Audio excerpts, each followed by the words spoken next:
Welcome to the story of your deepest fears. Hello everyone. I'm the storyteller, and I'm here to guide you through something unsettling today. You're here to listen and relax, but trust me, this will stay with you long after you close your eyes. Before we begin, make sure to like the video and subscribe to the channel. And just out of curiosity, where are you from, and at what time are you listening? Let the darkness of this tale pull you in. Get comfortable, because what you're about to hear, well, it's not a story meant for the faint of heart. In the city, darkness is diluted, clouded by street lights, neon signs, and the constant hum of the world moving. But here, in this isolated farmhouse, tucked between towering hills and a forest that seems to stretch endlessly, the darkness is absolute. It feels alive. It breathes. It watches. I know this because it's been watching me. From the moment I stepped onto this land, I felt it. And it's never stopped. At first, I believed it was just the adjustment to rural life after the chaos of Chicago. I thought I was simply adjusting to solitude, but as the days passed, I realized, this wasn't just solitude. It wasn't peaceful. Something had been waiting for me. Always waiting. And the photographs I've taken are the proof, yet no one believes me. I came here to escape. A photographer, looking for a fresh perspective to complete my book on abandoned rural architecture. After years of living in cramped apartments, the vast, neglected 40-acre property with a decaying 19th-century farmhouse seemed like the perfect place. My agent thought I was going through a midlife crisis, and my ex-wife mocked me. They didn't understand. The price was absurdly low, and the realtor, oh, she was nervous. I remember the way her eyes darted to the tree line when I asked why the last owners left. She mumbled something about family troubles, but there was more she wasn't saying. I could feel it. But I didn't press. The isolation, no neighbors for miles, barely any cell reception, was everything I wanted. No distractions, no noise. The perfect retreat for an artist. I spent the first week cleaning up the house, removing years of dust from the wooden floors and replacing shattered windows. The silence around me felt too quiet. I set up my darkroom in the basement, enjoying the irony that I was developing photographs in the gloom of a house that had witnessed decades of history. But then, the whispers started. Soft, faint, unsettling whispers. On the 8th night, as I reviewed my negatives, I heard it. My name, so faint it could have been the wind. At first, I thought it was nothing, just the creaking of an old house settling. But then, it came again, and I knew, something was wrong. It whispered my name, Martin, almost like a sigh, an exhalation in the stillness. I told myself I was imagining things, the isolation playing tricks on my mind. But as the nights passed, the whispers grew more frequent. Every night, when I was alone in the dark, I'd hear it, Martin. Martin. Sometimes it was from the hallway outside my bedroom. Sometimes, chillingly, it seemed to come from inside the closet itself. With each passing night, my mind slipped further into confusion. I installed motion-activated cameras throughout the house, certain that local teenagers had somehow found their way here to mess with me. But when I reviewed the footage, all I saw were empty, decaying rooms. Nothing. Nothing at all. Yet the whispers continued, insistent, relentless. I began to lose track of time, the endless nights blending into one. I spent my days photographing the farm's ruins, the weathered barn, the overgrown fields. The gnarled oak trees that lined the eastern boundary of the property. But through the lens of my camera, I saw things. A blur, just out of focus. A movement in the shadows that shouldn't have been there. At first, I thought it was just my imagination, but when I developed the film, there was something there, always lingering at the edge, never fully visible. And then the whispering grew worse. Louder, angrier, closer. The whispers were no longer just a sound. They were there, in the room with me. I could feel them, like a cold breath brushing against my skin. Sometimes, they came from behind me, as if someone was standing just out of sight, watching me. The weight of it pressed down on me like a thick fog. I tried to sleep, but the fear kept me awake. My heart raced every time I closed my eyes, terrified of what I might hear next. The isolation that once felt peaceful now felt oppressive. The silence between the whispers stretched out like a taut wire, waiting to snap. I can't explain it, but I know what I saw in those photographs. The blurry shadows, the faces that shouldn't have been there. They're not just memories. They're warnings. Warnings of something older than this house. Something that has lived in these woods long before I ever stepped foot on this land. But soon, they won't be able to ignore it anymore. Soon, everyone will know the truth. Because the darkness has come alive, and it isn't going anywhere. It was during my 4th week at Blackwood Farm, when I was clearing the overgrown garden behind the house, that everything changed. My shovel struck something solid about 2 feet beneath the surface. I assumed it was just another rock, but when I dug deeper, I unearthed a small wooden box. The box was old, its surface covered in strange symbols that seemed to shimmer faintly in the dim light. My heart raced as I wiped away the dirt, a mix of unease and excitement surging through me, urging me to open it. The clasps were old and rusted, but they broke under the smallest pressure. Inside, I found something that should have remained buried. An amulet. It was a dark, circular stone pendant, black as midnight and cold, unnervingly cold, despite the warmth of the spring air. It was wrapped in what appeared to be leather, but with an unnatural texture that made my skin crawl the moment I touched it. Alongside the amulet was a piece of paper, yellowed with age, its handwriting faded, almost illegible. The note described the amulet as a binding stone, a relic meant to protect all who lived on this land. The writer's warning was clear: never remove the leather wrapping, and never bring the amulet inside any dwelling. The protection it offered was fragile, and once disturbed, it could never be undone. But curiosity got the better of me. I ignored the warning. I brought the amulet into my studio, mesmerized by its strange, dark beauty. It seemed to hum with an energy I couldn't explain, drawing me in like a magnet. I photographed it obsessively, wanting to capture every detail of the intricate symbols that marred its surface. When I developed the images later that night, my blood ran cold. As I flipped through the photos, something caught my eye, something I hadn't seen with the naked eye. In every single photograph of the amulet, there was a figure standing behind me.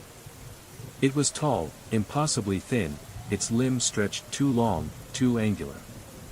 Its eyes were voids, blank white orbs that reflected the camera's flash like they were looking through me. My pulse raced. I frantically turned around, but the room was empty.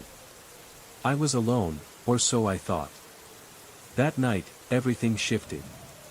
The whispers I had grown so accustomed to, soft, insistent calls of my name, grew louder, more disturbing. No longer just Martin, no, the whispers now formed words, full sentences, but they were incoherent, like a radio station caught between frequencies. The words twisted and buzzed, maddening in their incoherence. And the figure from the photographs, I knew it wasn't just a trick of the light. It was real. It was always here, lurking just beyond my sight, waiting for me to open the box. What had I done? What had I awakened? I thought sealing the amulet back in its box and burying it once more would end it. I returned it to the earth, exactly where I had found it, my hands trembling so violently that I nearly dropped the shovel more than once. My mouth felt dry, like a desert, and sweat soaked through my shirt despite the coolness of the evening air. But none of that mattered. The damage had already been done. The entity had been acknowledged, given attention, and perhaps that was all it had needed. The whispers, the cold, invisible eyes, they were no longer just a part of the darkness. They were part of me. The next morning, I woke to something that made my blood run cold: handprints. Not small, innocent marks, but large, grotesque impressions, distorted and elongated. As though something, someone, or something other, had braced itself above me while I slept. My throat tightened at the sight, and I stood frozen, staring at the ceiling as my pulse thudded in my ears. I reached for my camera to document the handprints, but when I looked through the lens, the ceiling was empty. Just the same blank, peeling surface as before. But every night, without fail, new handprints would appear, always in different places, forming a grotesque, shifting map of my movements in my sleep. Desperate, I turned to sleeping pills, hoping they would help me escape the growing terror that seemed to haunt me even in my dreams. But the pills didn't bring peace. They only trapped me in nightmares, ones where I was paralyzed, unable to move as that figure, the figure, crawled across my ceiling, its featureless white eyes locked on mine, unblinking, forever staring. After 6 weeks at Blackwood Farm, I developed my latest landscape photos, hoping for some distraction, something to focus on. But I found something even more terrifying. In every frame, it was there. The figure, always lurking at the edge, sometimes half hidden behind the twisted trunks of trees, sometimes fully exposed in the wide open fields. But no matter where it stood, it was always staring directly into the camera, its empty, sightless eyes fixed on me. The rational part of my mind, the part that told me this was just a figment of my tired imagination, began to crumble with each new photograph. Desperate for answers, I contacted the previous owners. Through county records, I tracked them down. The elderly woman who answered my call sounded resigned, as though she already knew why I was reaching out. When I described the horrors I'd been experiencing, she didn't express shock or disbelief. Instead, her voice dropped to a whisper as she asked if I had found anything buried on the property. Her family had owned the farm for generations, she explained, and they weren't just farmers, they were caretakers. They had maintained certain boundaries, followed rituals passed down through the ages to keep something, someone, contained. The amulet I had unearthed was one of many binding objects, each one crafted to hold the entity at bay. But by removing it, even for just a short time, I had weakened the barriers that kept it from fully manifesting. The floodgates had been opened, and now there was no turning back. When I asked her what, exactly, I was dealing with, the woman fell silent for what felt like an eternity. I thought the call had dropped. My stomach twisted with unease as the seconds stretched on. Finally, her voice returned, quieter now, almost a whisper. She told me they never gave it a name. To name it was to give it power, to make it stronger. But the local indigenous people had known it long before white settlers arrived. They had called the land the watching place. She refused to return to Blackwood Farm, her voice thick with fear, but she offered a way out, if it wasn't too late. She suggested I find the remaining binding objects, a silver mirror buried near the well, a box of bones beneath the oldest oak tree, and a jar of preserved herbs inside the north wall of the barn. If I could locate and properly arrange these items, she said, I might be able to restore the weakened barriers and contain the entity once more. I spent days searching, my camera always ready, documenting my every step. With each new photograph, the entity grew closer, more defined. It was no longer just a shadow in the corner of my eye, it was there, in every frame, creeping ever nearer. The more I photographed, the more details emerged. In the most recent images, I could see its skin, rough, like bark stretched over bone, and its joints twisted at impossible angles. It was no longer a blurry figure, an unsettling distortion in the background. No, it had form. It had substance. My darkroom had become a gallery of horror. Each image I developed was a testament to the entity's relentless approach. The silver mirror was exactly where the woman had described, tarnished but intact. The box of bones proved more difficult to find. The old oak tree had spread its roots so deeply over decades that the earth seemed to fight back against me as I dug. And the jar of herbs, no matter how hard I tried, it remained elusive. I tore apart sections of the barn wall, my hands splintering and bleeding with each frustrated pull of the rotting timber, but the jar remained hidden, mocking me. But it was last night that shattered whatever remnants of sanity I had left. I woke to find something that made my blood run cold. Wet footprints, too large to be human, surrounded my bed. The water left behind was thick and unnatural, like it didn't belong on this earth at all.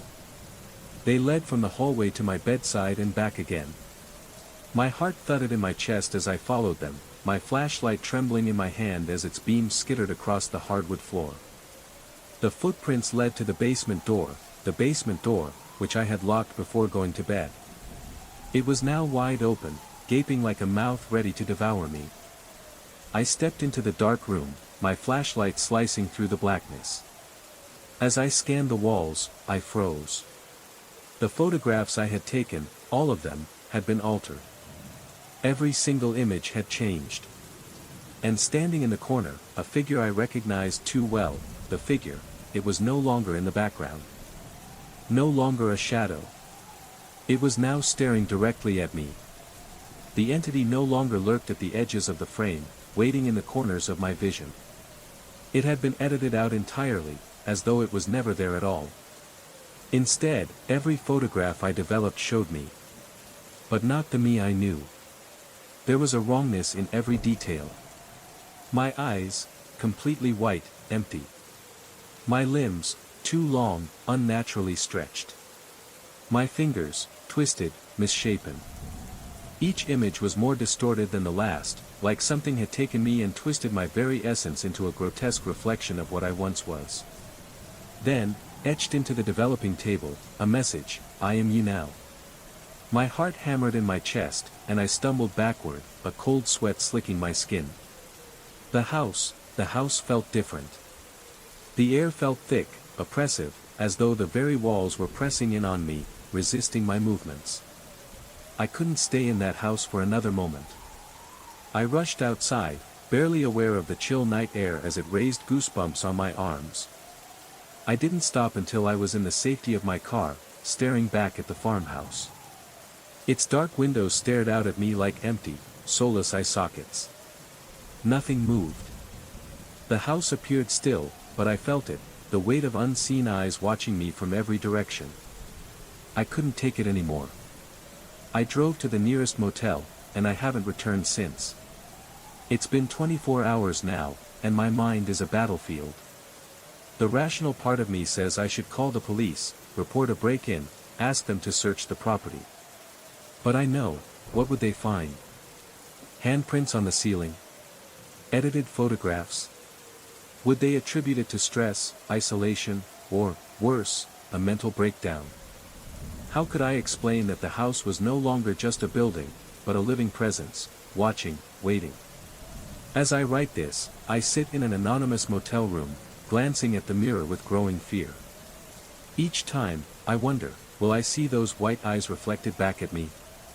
Is it inside me now, waiting? My camera lies unused on the table, untouched, its lens a silent witness to the terror I can no longer face. I can't bear to look through its viewfinder, not knowing what might be waiting on the other side, what might be watching me frame the shot, waiting for me to turn the camera toward it again. The elderly woman called again this morning, her voice laced with a cold urgency. She asked if I had restored the bindings. When I admitted I hadn't found all the objects, she hung up without a word. Since that call, my phone has been dead, no service, no signal. The fear gnaws at me, but still, something tugs at my mind, something I can't explain.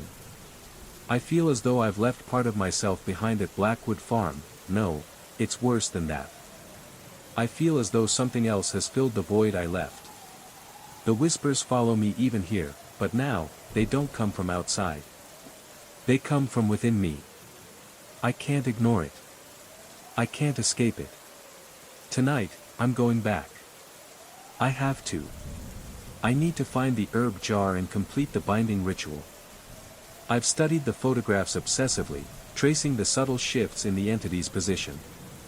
At first, it was a shadow in the background, just a fleeting figure at the edges of the frame. Then, it moved closer, always closer. From the periphery of my life to the center. It's methodical, its approach deliberate. There's a message in its pattern. I can feel it.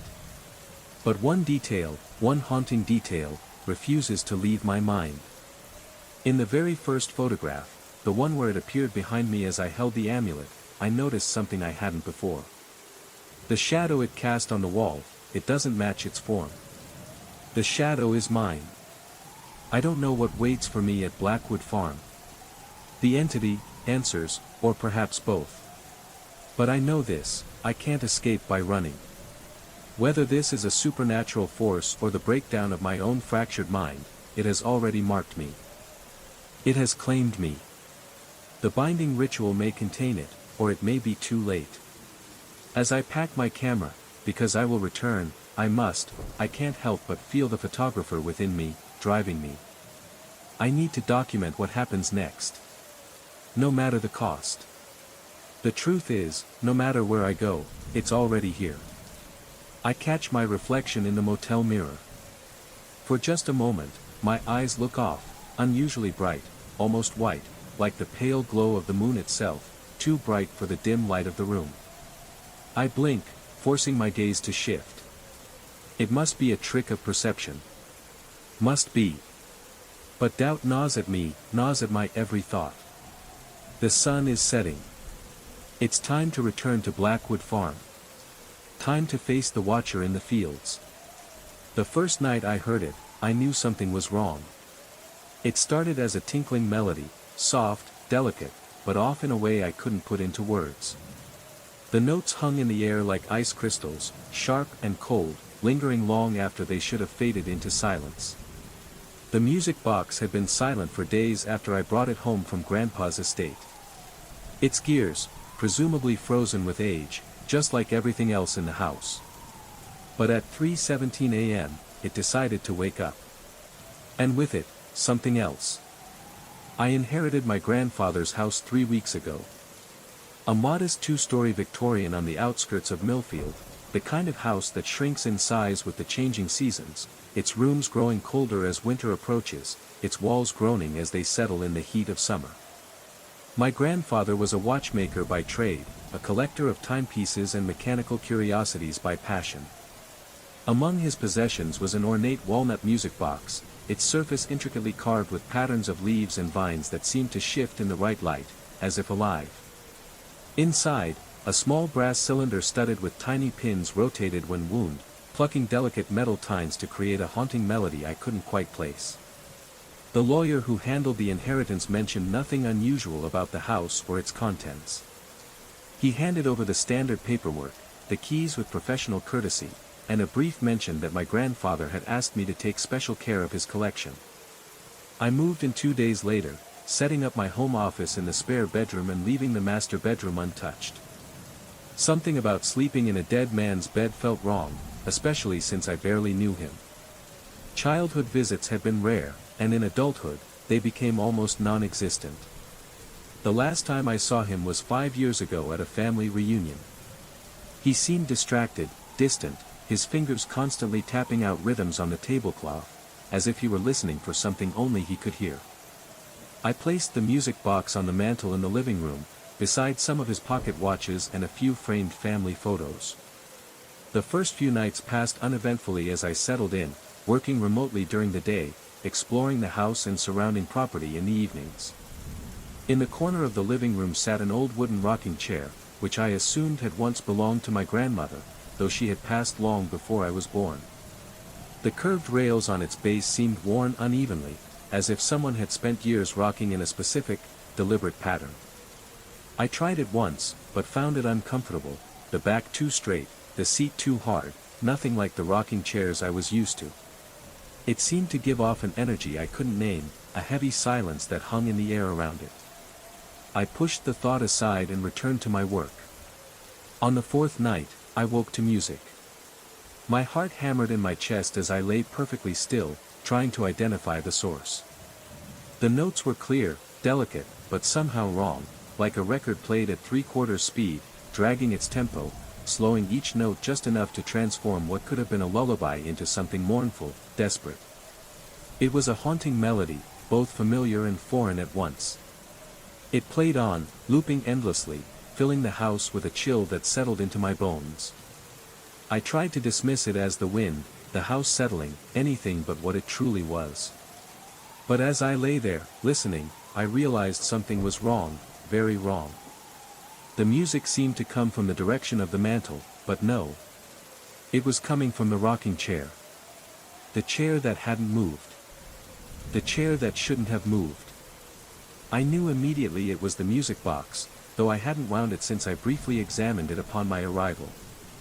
My mouth went dry, and every part of me resisted the pull to leave the warmth of my bed. But I couldn't ignore it. Something in me knew I had no choice. My bare feet hit the ice-cold wooden floor, and with each step, I had to force myself to keep moving. The hallway stretched before me, darker than it should have been, despite the night light I'd plugged in near the bathroom.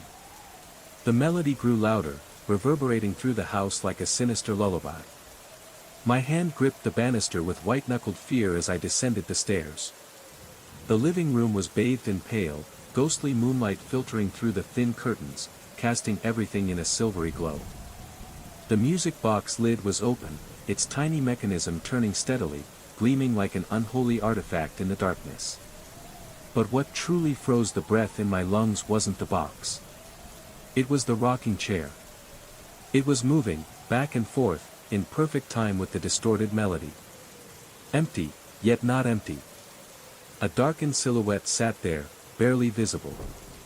More an absence of light than a presence. The outline of shoulders, a head, hands resting on the arms of the chair. But there were no features. No substance. Just a suggestion of a person, rocking slowly as the music played on, a rhythm both eerie and familiar. My throat constricted as I tried to call out, to scream, to do anything, but no sound came. The temperature in the room dropped instantly. My exhaled breath was visible, fogging the air in front of me. I blinked hard, trying to convince myself that my sleep-deprived mind was simply playing tricks. But when I opened my eyes again, the chair was still. The silhouette, gone. And yet, the music continued for exactly 37 more seconds. I counted each one as the notes dragged on, distorted and agonizing, until the final discordant note rang through the air, like an unfinished sentence that hung there, suspended, never quite resolving. I didn't sleep again that night. In the morning, I tried to convince myself it had all been a vivid dream, one of those unsettling half-dreams that linger between the edges of sleep and wakefulness. My grandfather's house was old, creaky, full of settling noises and draft-induced movements. The human mind, especially one transplanted into unfamiliar surroundings, naturally seeks patterns, explanations. I repeated these thoughts to myself like a mantra as I made coffee at dawn, the sky still purple with the last remnants of night. I tried to bury the fear, to push it down, but it clung to me. That evening, I took precautions. I wound the music box fully and let it play through its entire melody while I timed it. Exactly 2 minutes and 12 seconds, familiar, but impossibly so, like the song had always been in the back of my mind, waiting for me to remember it.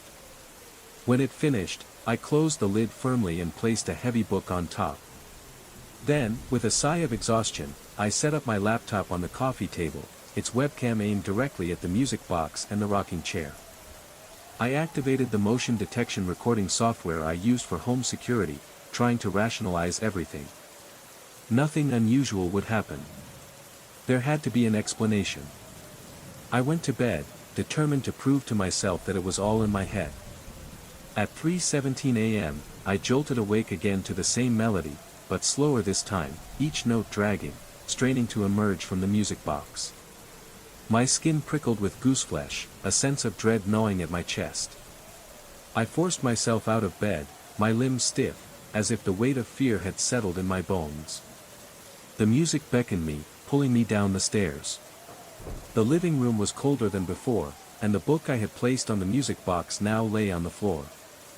The box was open, its mechanism turning with agonizing slowness. And the chair, God, the chair was rocking again, but this time with purpose. The silhouette was more defined than the previous night. I could almost make out the slope of shoulders, the suggestion of an elderly posture. It looked familiar, a sense of knowing, of recognition, gnawing at the back of my mind. Yet something told me I didn't want to remember. My eyes darted to my laptop, expecting to see the motion detection software running, but the screen was black, dead. It was unplugged, though I distinctly remembered securing the power cord before going to bed. The realization hit me like a punch to the gut. Fighting against the paralysis of fear, I lurched toward the laptop, fumbling desperately to reconnect it. My fingers trembled, knocking the power button several times before the screen flickered on with a soft hum. The recording software had shut down completely, without warning. As the screen illuminated the room, the silhouette in the rocking chair vanished, and the music box wound down with that same unresolved, haunting final note. I stood frozen for a moment, staring at the empty chair, heart pounding in my chest.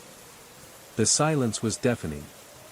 I spent the remainder of the night hunched over the kitchen table, drinking lukewarm coffee and trying to convince myself to keep fighting against the growing dread that wrapped around me like a suffocating blanket.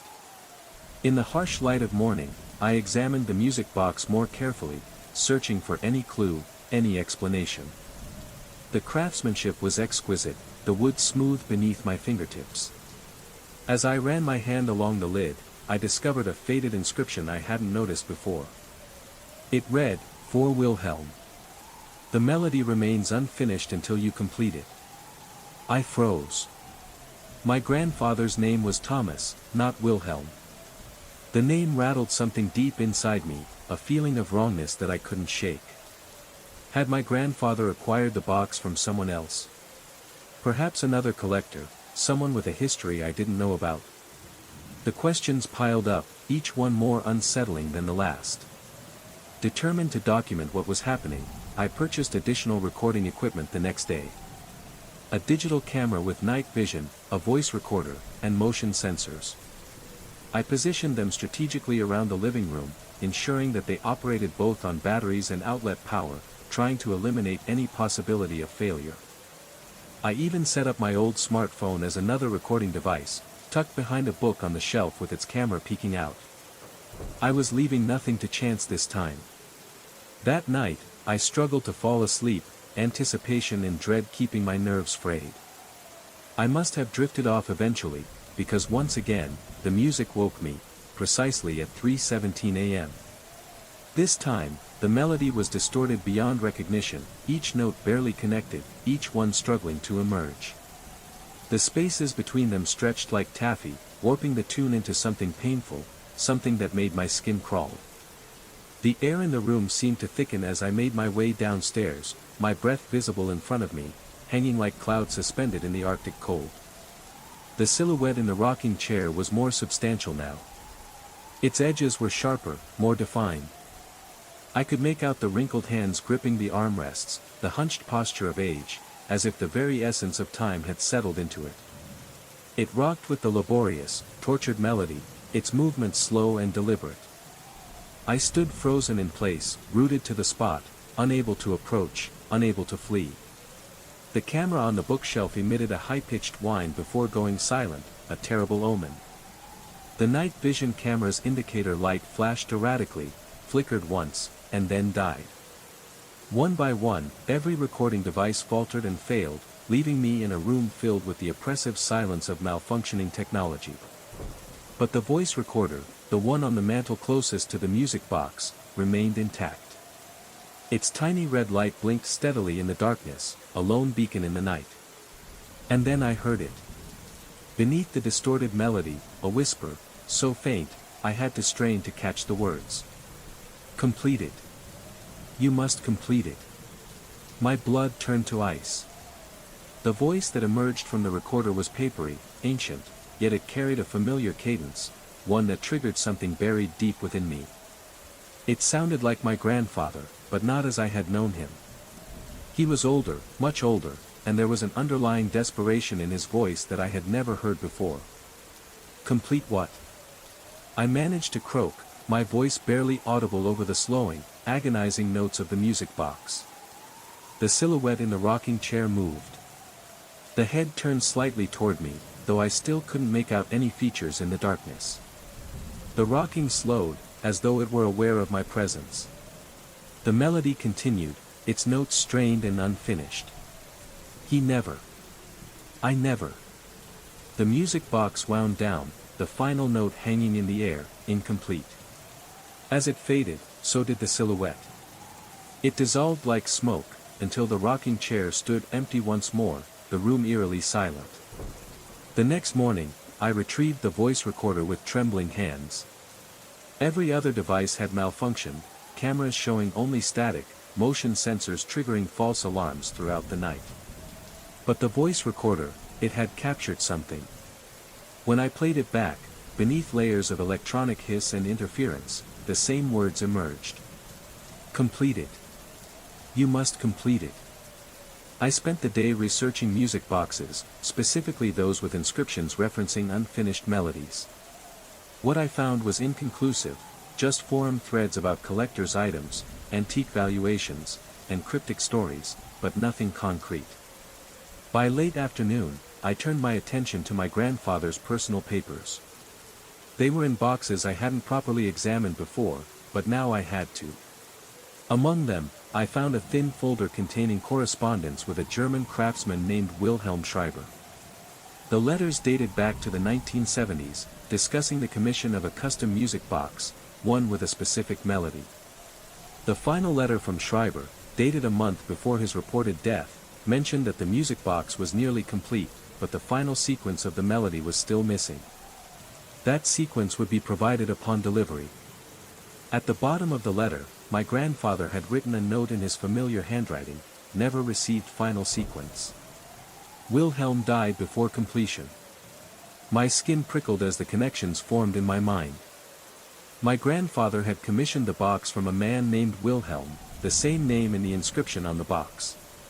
But Wilhelm had died before completing the melody. Had my grandfather somehow acquired the box anyway? And was the unfinished nature of the melody somehow keeping Wilhelm tethered to the world? That night, I placed the music box on the coffee table, positioning it directly across from the rocking chair. I left all the lights on in the room, then sat in a chair opposite, waiting. I knew what would happen, or at least, I thought I did. At precisely 3:17 a.m., the music began to play. But this time, the box hadn't been wound.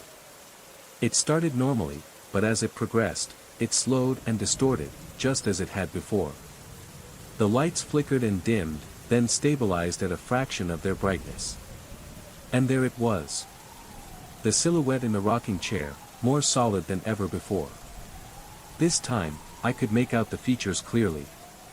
It was an elderly man, his face deeply lined with age, spectacles perched on a thin nose, white hair combed neatly to one side. He looked familiar, but unfamiliar at the same time. His eyes, dark and unblinking, seemed to gaze right through me, as though I were the one who was no longer part of this world. The Hartwick Hotel is a historic, luxurious building, its marble floors and ornate crown moldings bearing witness to nearly a century of human activity. It has witnessed lives being lived, but also lives being lost. As a night security guard, I, Michael Donovan, grew accustomed to the sounds of emptiness. The peculiar acoustics of abandoned grandeur were a constant companion. But nothing prepared me for what I would eventually experience here. I had worked as a beat cop in Chicago for 15 years, and after retiring from that, I sought peace and quiet in a security job. The Hartwick was being renovated into luxury apartments. Yet construction had stalled for months due to permit issues and concerns over historical preservation. My role seemed simple enough: patrol all 8 floors twice per shift, monitor security cameras, and ensure no one entered the building without authorization. The developer was paranoid about copper theft and vandalism, and I was the only one left in the building during the graveyard shift. Little did I know, the building itself held a far darker secret. The first few weeks were uneventful, with only the usual creaks of an old building to keep me company. But one night, about 3 months into my job, everything changed.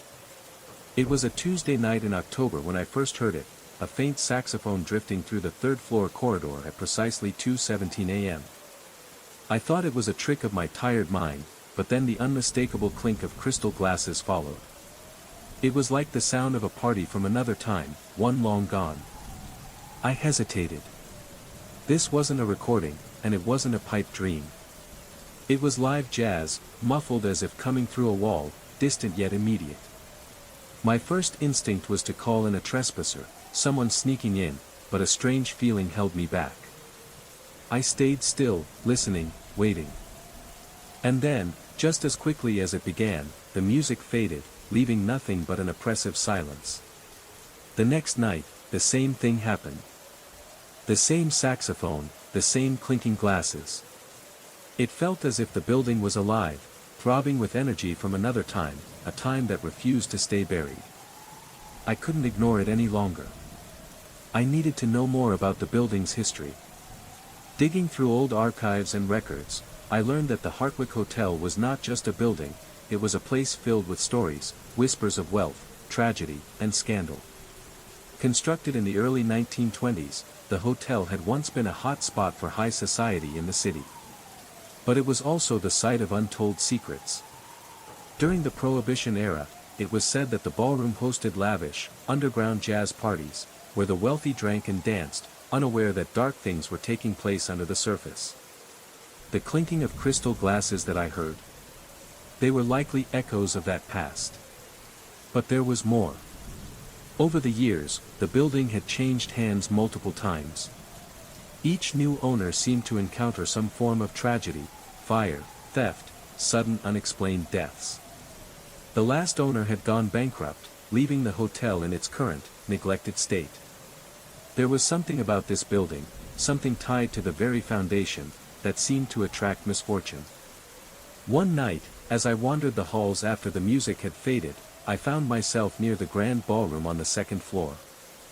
The temperature had dropped unnaturally, and despite the HVAC system being old and outdated, this felt different, more deliberate. I chalked it up to the fact that the building was in disrepair, but I couldn't shake the feeling that something was off. I stood near the entrance of the ballroom, feeling the cold air against my skin.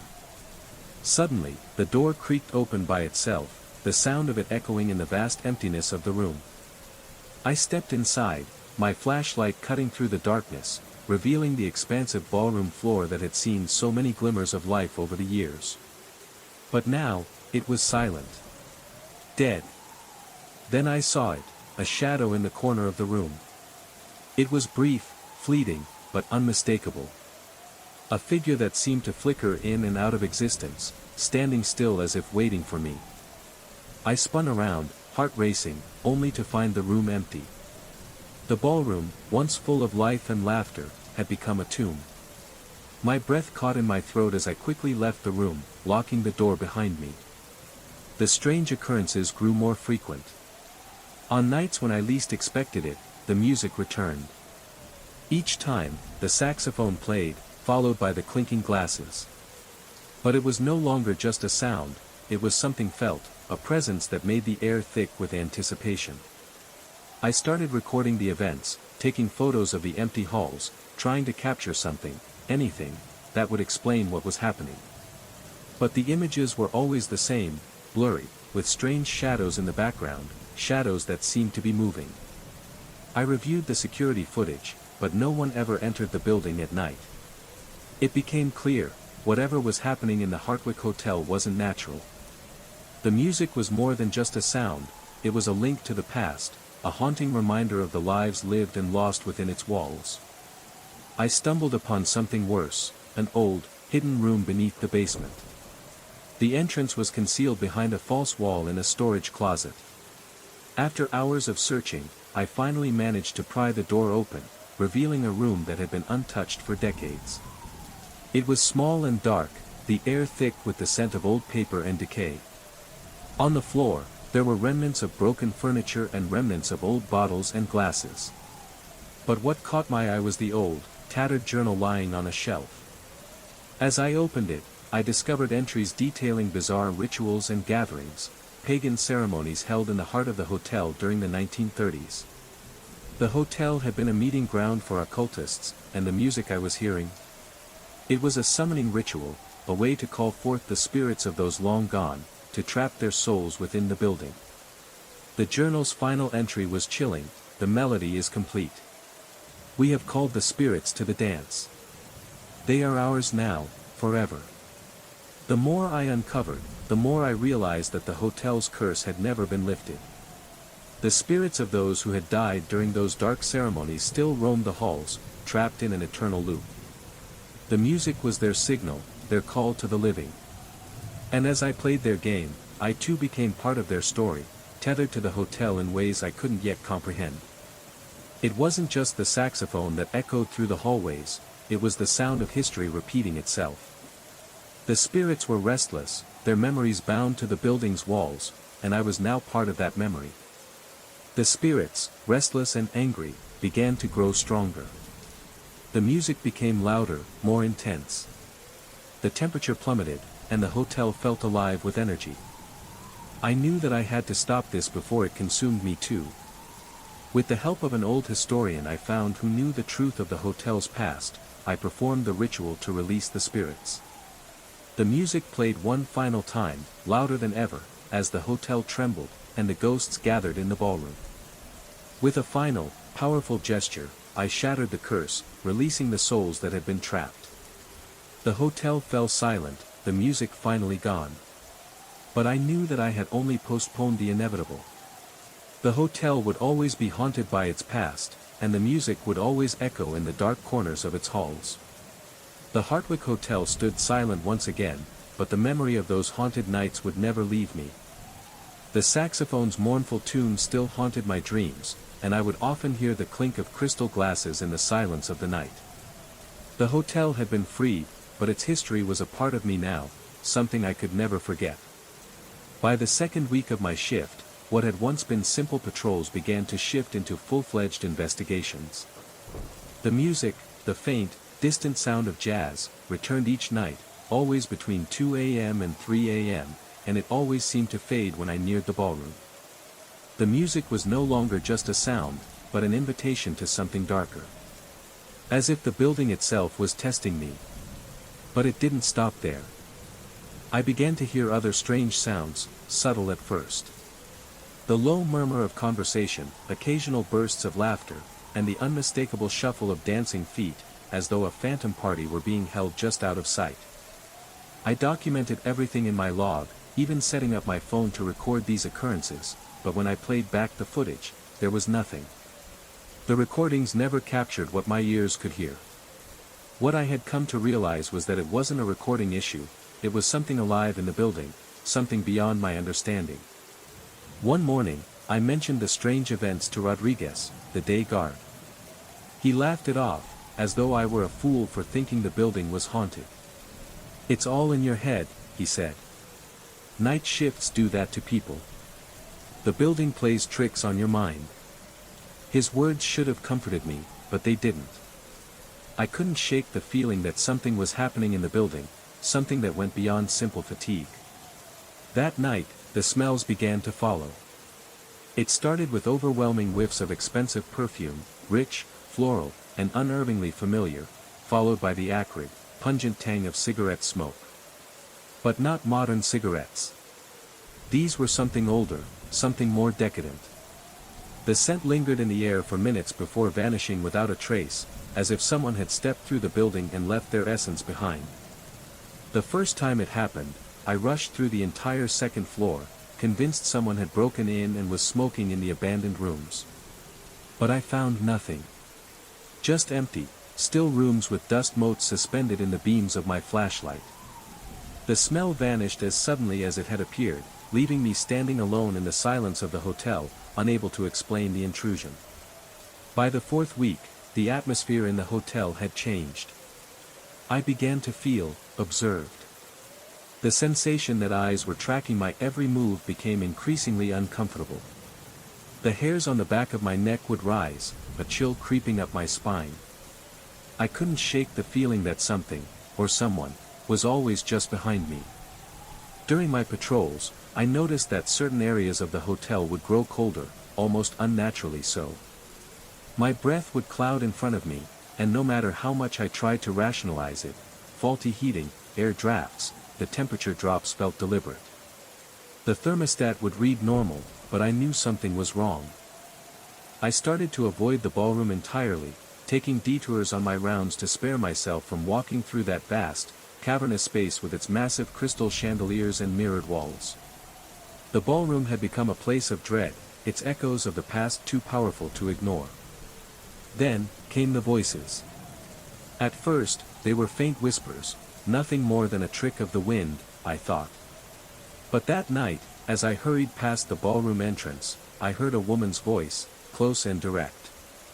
"Join us for a hand?" she asked, her tone sultry and amused, as though I had been invited to a long-forgotten dance. My heart hammered against my ribs as I whirled around, panic rising in my throat. But the corridor was empty. The voice had come from just behind me, yet there was no one there. The cold air around me felt heavy, and my palms grew slick with sweat. It took every ounce of my willpower to steady my breathing, to remind myself that I had imagined it. I called out, demanding whoever was there to show themselves, but my words echoed unanswered through the empty halls. The building had swallowed them whole. That night, something even stranger happened. When I returned to my desk, I found a card in my pocket. It was an ace of spades, yellowed with age, its edges worn smooth as if it had passed through many hands. I had no memory of picking it up. No explanation for how it had ended up in my pocket. But it felt heavy, unnaturally heavy in my hand, and it was cold to the touch despite the warmth of my uniform. I locked the card away in my desk drawer, trying to put it out of my mind. But when I got home the next morning and emptied my pockets, another card waited for me. This time, it was the Queen of Hearts, and it had a faint smudge of red lipstick on one corner. A small, strange mark that only made my heart race harder. I couldn't explain how these cards kept appearing, or what they meant, but they were undeniably part of something larger, something darker. Sleep became impossible. Even in my apartment, miles from the Hartwick, I would jolt awake to the sound of phantom jazz and distant laughter, echoes of a party long past.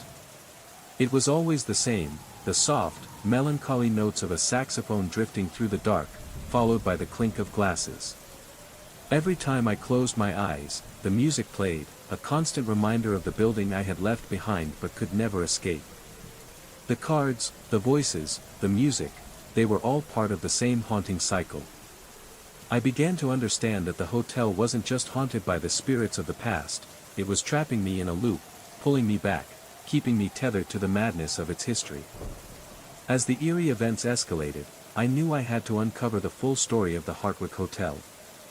I started digging through its old records, uncovering tales of its storied past. But the history I found was not one of wealth and luxury. It was a tale of greed, violence, and the occult. The hotel had once been the site of secret gatherings, where the wealthy elite would indulge in their most dangerous pleasures. Hidden rituals were performed in the ballroom, and it was said that the original architect had been a member of a secret society, one that believed the hotel was a gateway to something beyond our world. The saxophone and laughter were part of an ancient, cursed ceremony, a ritual designed to summon entities from the beyond. And the cards? They were the key. Each card represented a different spirit, a different force that had been trapped in the building. The Queen of Hearts, the Ace of Spades, these were the markers of those who had once walked through the halls, long gone but never truly gone. The music was the signal, the call to those who had been bound to the hotel. The deeper I got into the building's history, the more I understood what I had to do. The curse had to be broken, but it couldn't be done by simply leaving. The spirits, the rituals, and the music had all built a network that held the hotel in a perpetual loop. I needed to face it head-on, enter the ballroom and finish the ritual that had been interrupted so long ago. That night, armed with knowledge and fear, I entered the ballroom once more. The music swelled, filling the room with its haunting power. The spirits gathered, materializing in shadow and light, their eyes fixed on me. The cards were there too, scattered on the floor like breadcrumbs leading me to my fate. I had one chance to end it, to break the curse and release the trapped souls. But the music played louder, the laughter grew closer, and the air grew thick with tension. With a final, desperate act, I placed the cards on the ballroom floor, completing the ritual. The spirits wailed in fury as the music reached its crescendo. But then, just as suddenly, everything stopped. The air cleared, the cold faded, and the haunting melody ceased. The hotel had been freed. But I knew the truth now. The Hartwick would always be haunted. The spirits would never truly leave. They were part of the building, part of its soul. And no matter how far I ran, no matter where I went, the music would follow. My doctor prescribed sleeping pills in an attempt to alleviate the insomnia that had started to ruin my life. They left me groggy in the mornings, unable to focus, but did nothing to stop the dreams. Every night, I found myself back at the same table, surrounded by faceless figures in an elegant ballroom. Their hands gestured for me to come closer, inviting me to join a game at a card table in the corner, the clinking of chips and the shuffle of cards filling the air. But each time I moved toward them, I woke, clutching my sheets, heart racing, sweat soaking my skin. The images lingered, haunting me even after I opened my eyes, like ghosts that refused to let go. I couldn't escape it. I needed to know more about the Hartwick. The building, the history, the strange phenomena, it all seemed to be connected. I began researching the hotel's past during my days off, hoping to find some explanation, some reason for the dark, unshakable pull it had on me. The Hartwick had once been a premier hotel, its ballroom hosting the city's elite through the roaring 1920s and into the Great Depression. It had been a place of decadence, a symbol of wealth and excess. I uncovered newspaper articles detailing the lavish parties that had filled its halls, the clinking of glasses and the sweet sound of jazz filling the air. But beneath the surface, there were darker stories, stories I hadn't expected to find. Several archives mentioned high-stakes poker games that took place regularly in private rooms adjacent to the ballroom. Games where fortunes were won and lost in a single night, where the stakes were higher than money. But one particular game in November of 1932 stood out, and the more I read, the more I realized just how far-reaching its influence had been. The game ended in scandal. One of the players, a banker named William Price, accused the others of cheating before disappearing without a trace. His body was never found, and while the article never outright said it, the implication was clear: foul play had occurred. As if the whispers weren't enough, I began to notice something even stranger. The cards, more of them started appearing in my pockets. At first, it was just one or two, nothing too strange, but as the days went on, I had a partial deck forming. The cards were never the same one twice, but I recognized them. Ace of Spades. Queen of Hearts. Jack of Diamonds. They were old, faded, with worn edges. No matter what I did, locked them in my desk, shoved them in my locker, or even threw them in the dumpster behind the building, they always found their way back to me. I couldn't get rid of them. It was as though the hotel itself was making sure I had them, ensuring I was part of its game. Rodriguez, the day guard, began looking at me strangely when he'd catch me talking, apparently to myself, during the shift transitions. I'd be responding to questions, comments, or jokes that no one had said. I could hear them in my head, voices, familiar now, calling me by name, asking me to join them, to play the game. Just one hand, Michael, they would whisper. One hand, and you can change your fortune. At first, the voices were whispers, distant, almost too faint to be real. But over time, they grew louder, more insistent. They came in the dead of night, when the building was still and quiet, and their presence felt like a physical weight pressing down on me. Join us, they would say, coaxing me with their promises. One hand, Michael, and everything will change. It wasn't just in my head anymore. They were real, voices in the empty halls, speaking directly to me, echoing through the corridors of my mind. The temptation was unbearable. Every night, I felt drawn toward the ballroom, the card table that seemed to materialize in my dreams. The game, the stakes, the haunting allure, it was as if the hotel had a claim on my soul. Then, things began to escalate. The vision started, faint at first, mere flashes of movement at the edge of my vision, transparent figures that would disappear as soon as I looked directly at them. But it didn't stop there. Soon, the visions became longer, more vivid. The ballroom, the heart of the Hartwick, would momentarily transform before my eyes. For brief seconds, I'd see it as it once was, brilliantly lit, full of elegantly dressed men and women, the air alive with music and laughter. The tables were covered with green felt, the cards dealt in rhythm with the jazz playing softly in the background. The waiters moved between the tables, carrying trays of champagne. It was a scene straight from the past, as though I had stepped into another time. But then it would vanish, and I'd be left standing alone in the dark, empty, dust-filled room. The transformation was brief, and every time it happened, it took more of my sanity with it. It wasn't just my mind that was breaking down, it was my body. I had become a shell of the man I once was. Dark circles carved themselves under my eyes. I had lost weight, and my uniform, once perfectly fitted, now hung loosely on my frame.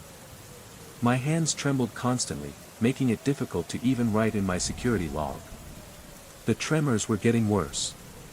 Sleep, when it came, was no relief. I was plagued by dreams of cards being dealt, chips stacking, and the same phrase repeated endlessly in my head, just one more hand. It was as though I was losing my grip on reality, drowning in the game, the past, and the voices that wouldn't stop calling me. One Friday night, I found a poker chip in my pocket. It wasn't a modern chip, this one was antique, made of clay, heavy and substantial in my hand. The Hartwick's original logo was embossed on both sides. I didn't know how it had gotten there, but I felt its weight like an anchor, dragging me further into the building's grip. That same night, the episodes increased in both frequency and duration. During my patrols, the ballroom would shift again and again between the past and present. One moment, it was a decaying ruin, the next, it was a vibrant, alive space, full of the same figures that had appeared in my dreams. I could hear their laughter, feel their eyes on me as if they were waiting for me to make my move. The game was in full swing, and it was clear that I was the next player. By now, I knew what I had to do. The building, the voices, the cards, they were all leading me to this moment. The ritual had been set in motion decades ago, and I had unknowingly become part of it. The game was about to begin, and there was no escaping it. The voices grew louder, demanding I enter the ballroom one final time. The cards had gathered, each one a marker of a soul trapped by the curse. The poker chips, too, appeared in the halls, scattered across the floor like breadcrumbs leading me toward my fate. I stepped into the ballroom once more. This time, I wasn't alone. The figures from my visions stood there, watching me, waiting for me to join their game. The table was set, the cards laid out. I had no choice. The game had already started. As I sat down at the table, the voices whispered, "Just one more hand, Michael. One hand, and you will change your fate." As I placed my hand on the cards, a wave of cold washed over me. The ballroom was alive with the sound of cards being shuffled, chips clinking, and the murmurs of the players around me. The game was real now, the spirits of those who had played before me sitting at the table. I had to win. But I wasn't sure if the stakes were life or death, freedom or eternal entrapment. The final hand was dealt, and as I looked at the cards in my hand, I realized something. The game had always been about more than just cards, it was about control, about the power to break free from the cycle of torment. But when I laid down my cards, the room exploded with light, and everything changed. As the days stretched into weeks, I began to recognize certain figures in the ballroom, their faces becoming increasingly familiar, as if they had always been there, waiting for me. A woman in a red dress stood near the bar, her eyes locked on me with an intensity one couldn't ignore. A tall man with a pencil mustache who always dealt cards at the corner table, his fingers smooth and precise as they shuffled the deck. A heavy-set man in a pinstriped suit sat back and observed the proceedings with a scowl, his arms crossed over his chest, eyes narrowed. They seemed more aware of me as the nights wore on. Some nodded in my direction, acknowledging my presence with subtle gestures. Others, more direct, beckoned me closer, their silent invitation impossible to resist. It wasn't just the music anymore, it was the palpable weight of their eyes on me, drawing me into their web, their game. By the third month, things had become unbearable. Rodriguez, the day guard, asked not to overlap shifts with me anymore. He said my behavior made him uncomfortable. He had noticed the muttering under my breath, the constant checking of my pockets, the startled reactions to sounds that only I could hear. He started giving me wide berths during the shift changes, avoiding even casual conversation. I could feel it, his unease. It wasn't just him. Management, too, started to notice. A younger day guard named Torres was assigned to cover my shift, and it didn't take long for him to start asking questions. Why did I look so exhausted all the time? Why was I always behind on my patrol logs? His questions felt like an accusation, each one probing into the cracks of my unraveling sanity. Torres suggested I see a professional, someone to talk to about my episodes. But his concern didn't feel like help, it felt like a judgment. And worse, it made me feel more alienated. I was already losing touch with reality, and the thought of sharing what I was experiencing with someone else terrified me. In an attempt to prove I wasn't losing my mind, I began bringing a voice recorder to work. I hoped that by capturing the sounds, I could find some rational explanation for what was happening. I would ask questions into the empty corridors, pleading for the voices to leave me alone. But the recordings never picked up anything except my side of the conversation. In one particularly disturbing recording, I found myself agreeing to something. "I'll come to the table soon," I whispered, "just need time to prepare." It was as though I had been speaking to someone, but I couldn't recall any conversation.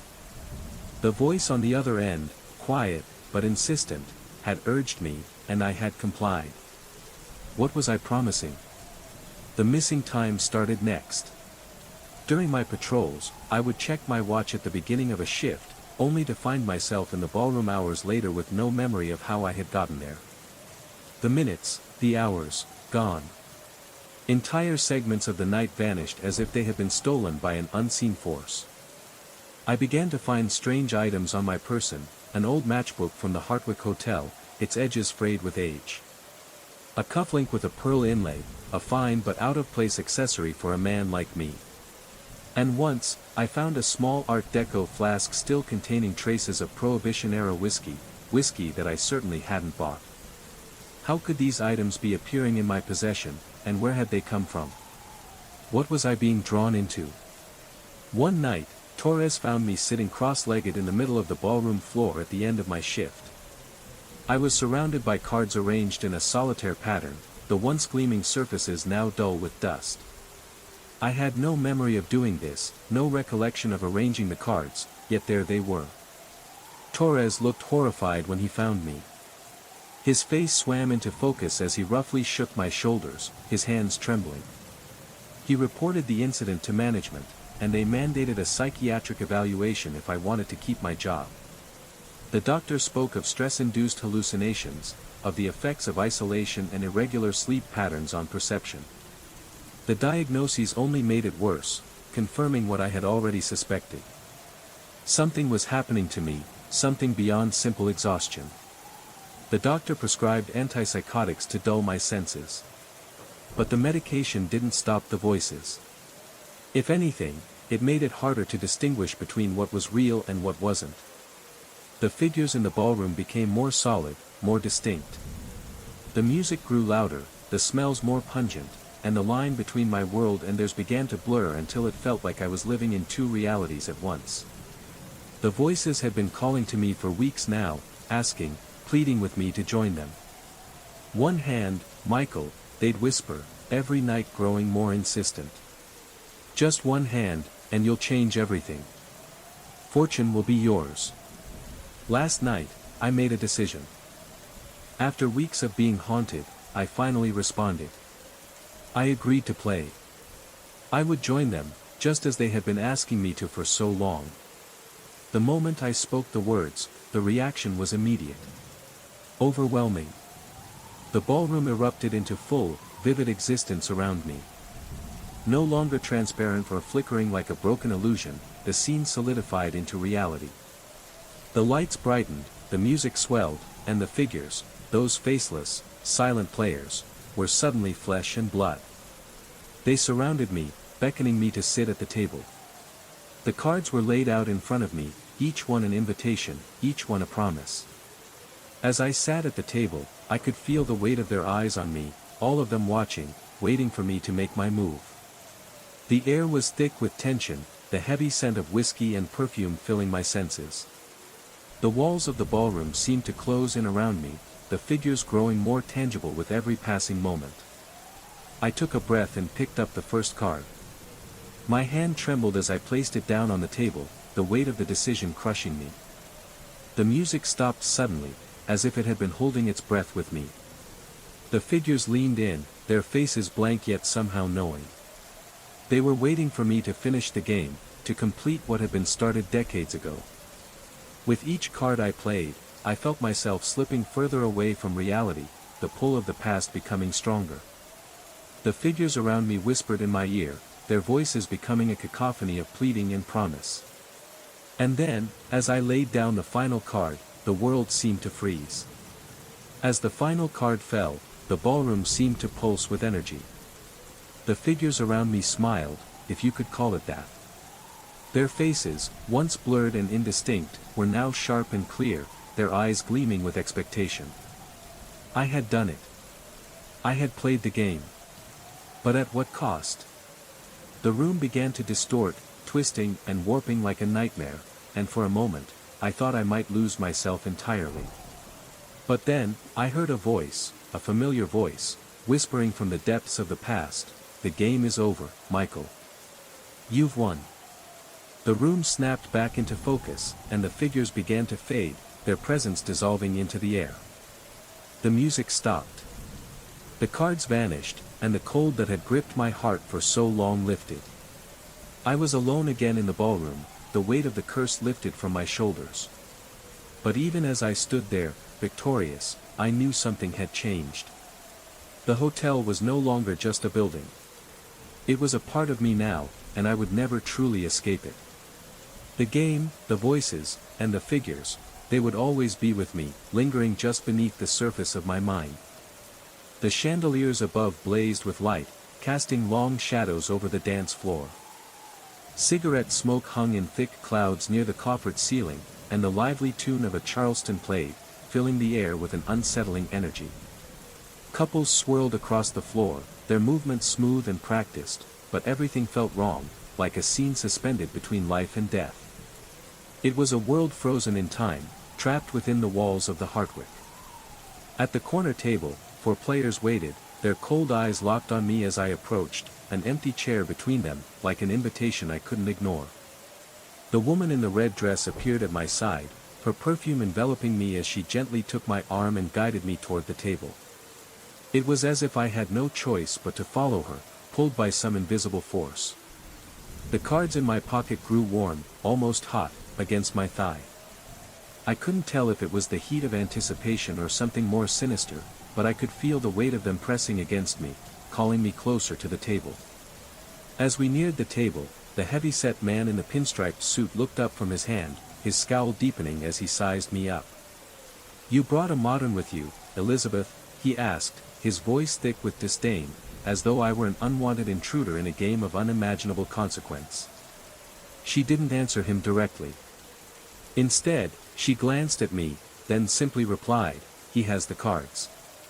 The dealer, the man with the pencil mustache, looked at me with a faint, thin smile.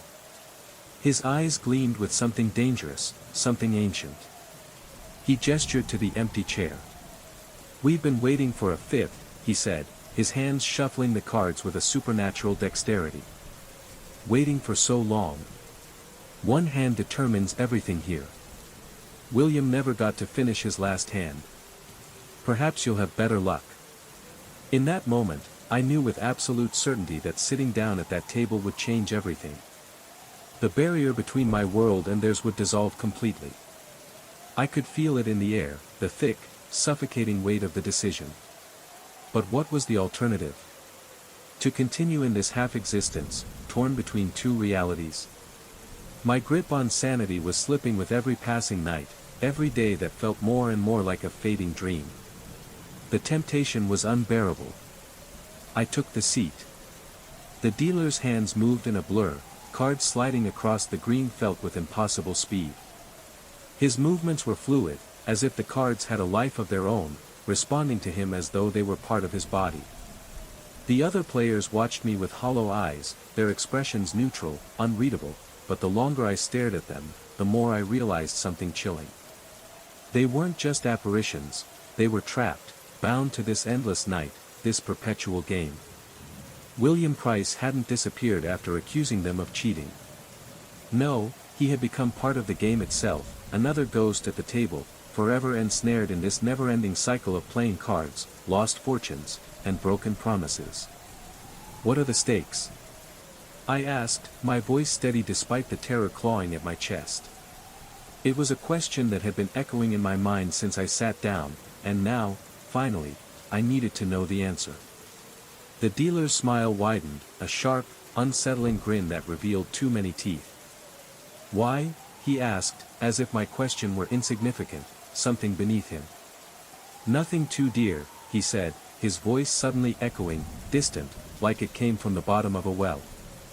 Just time. Just presence. Just permanence. I looked down at the cards he had dealt me, my hands trembling as I lifted the corners. A full house, queens and aces, a winning hand by all normal standards. But as I glanced around the table at the others, I saw their hands placed flat on the table, revealing their cards one by one. Their expressions remained unchanged, as though they were simply waiting, like statues carved from marble. The dealer was the last to reveal his hand. I'm afraid fortune doesn't favor you tonight, he said, his voice thick with a sinister satisfaction as he laid down his cards, a straight flush, impossible to beat. The chips in the center of the table, once bright and solid, began to melt into the green felt, as if they were being consumed by the table itself, dissolving into nothing. The room began to dim at the edges, the party fading like a photograph left too long in sunlight. The laughter, the music, the clinking glasses, all of it began to vanish, slipping away into the shadows that crept closer, drawing the light from the space. The only thing that remained was our table, brightly lit in the center of the encroaching darkness, suspended in a void between worlds. The other players didn't speak, but their eyes followed me, their gazes unblinking and full of expectation. The game had been decided, but the consequences? Those were still unfolding. As the room continued to dissolve, I understood with a chilling clarity that I had made a choice I could never undo. The game was over, but the stakes were far higher than I had imagined. This wasn't about money, or cards, or chips, it was about time, about life. It was about the permanence of the choices we make, the echoes of the past that refuse to fade, no matter how hard we try to escape them. The chandelier light flickered once before going out completely, plunging the room into darkness. The sounds of the party had disappeared, replaced by the quiet hum of the void. Only the players remained, trapped in a loop they could not escape, and I, now part of it, sat in the middle of it all, unable to see what was next, unable to know how far the consequences would stretch. The final hand had been dealt, but what did it mean for me? For all of us? The answer hung in the air, thick and heavy, like the perfume of the woman in the red dress, lingering even as everything else began to fade. As I sat there, the cold realization swept over me. I had not just played a hand of cards, I had made a decision that would affect everything from this moment on. I was no longer a mere observer of this twisted game. I was a player. And now, I had to pay the price for my participation. The cards had been the key, each one representing a fragment of a soul, a piece of the past, a moment trapped in the endless cycle of the Hartwick Hotel. The full house I had been dealt wasn't just a winning hand, it was a reflection of the power this place held over its inhabitants, over everyone who dared to sit at this table. The players at the table, ghosts, spirits, trapped souls, were bound to the game. But what about me? Would I become another face in the endless loop, forever playing the game, never able to leave? I stood up, the weight of the decision crushing me. But as I turned to leave, the woman in the red dress stepped forward. Her smile was soft now, almost kind. "You can leave, Michael," she said, her voice a whisper. "But remember, there is always another game." Another hand. The room around me began to blur, the edges folding into shadows. And just like that, I was back in the ballroom, the table waiting, the figures already seated, as if nothing had changed. The game would continue, and I, too, would be forced to play again. As the minutes stretched into eternity, the figures around the table began to fade. Their forms became transparent, their voices growing distant, like echoes from another realm. The music, too, was slipping away, its lively tempo losing its grip on the air. The Charleston, once so full of life, now sounded distant, muted. What happens now? I asked, panic rising in my chest, breaking through the mask of calm I had forced myself to wear. I didn't want to be here anymore. I didn't want to play this game. Elizabeth's hand came to rest on my shoulder, substantial once again, her red nails pressing into my flesh with a painful grip. Her touch was cold, but it didn't feel like death, it felt like possession. Now, she echoed, her voice regaining its sultry, hypnotic tone, now we wait for the next player. Her words echoed in my mind, each syllable like a weight on my soul. And you, Michael, you invite them to join us for just one more hand. She smiled, the corners of her mouth curling with the promise of something far darker. The thought hit me like a sharp slap to the face. The game would never end. The cycle would continue. I would never escape. The table would always need a fifth player, always need someone to join their endless, cursed game. And I would be the one to bring them in. This morning, I awoke to find myself unconscious on the ballroom floor, the scattered deck of antique cards still around me. My limbs felt heavy, my head pounding as I struggled to sit up. Torres, the new guard, had found me. He didn't know what had happened, but his face showed nothing but concern. The medical evaluation came back with a simple explanation: extreme exhaustion, possibly narcolepsy.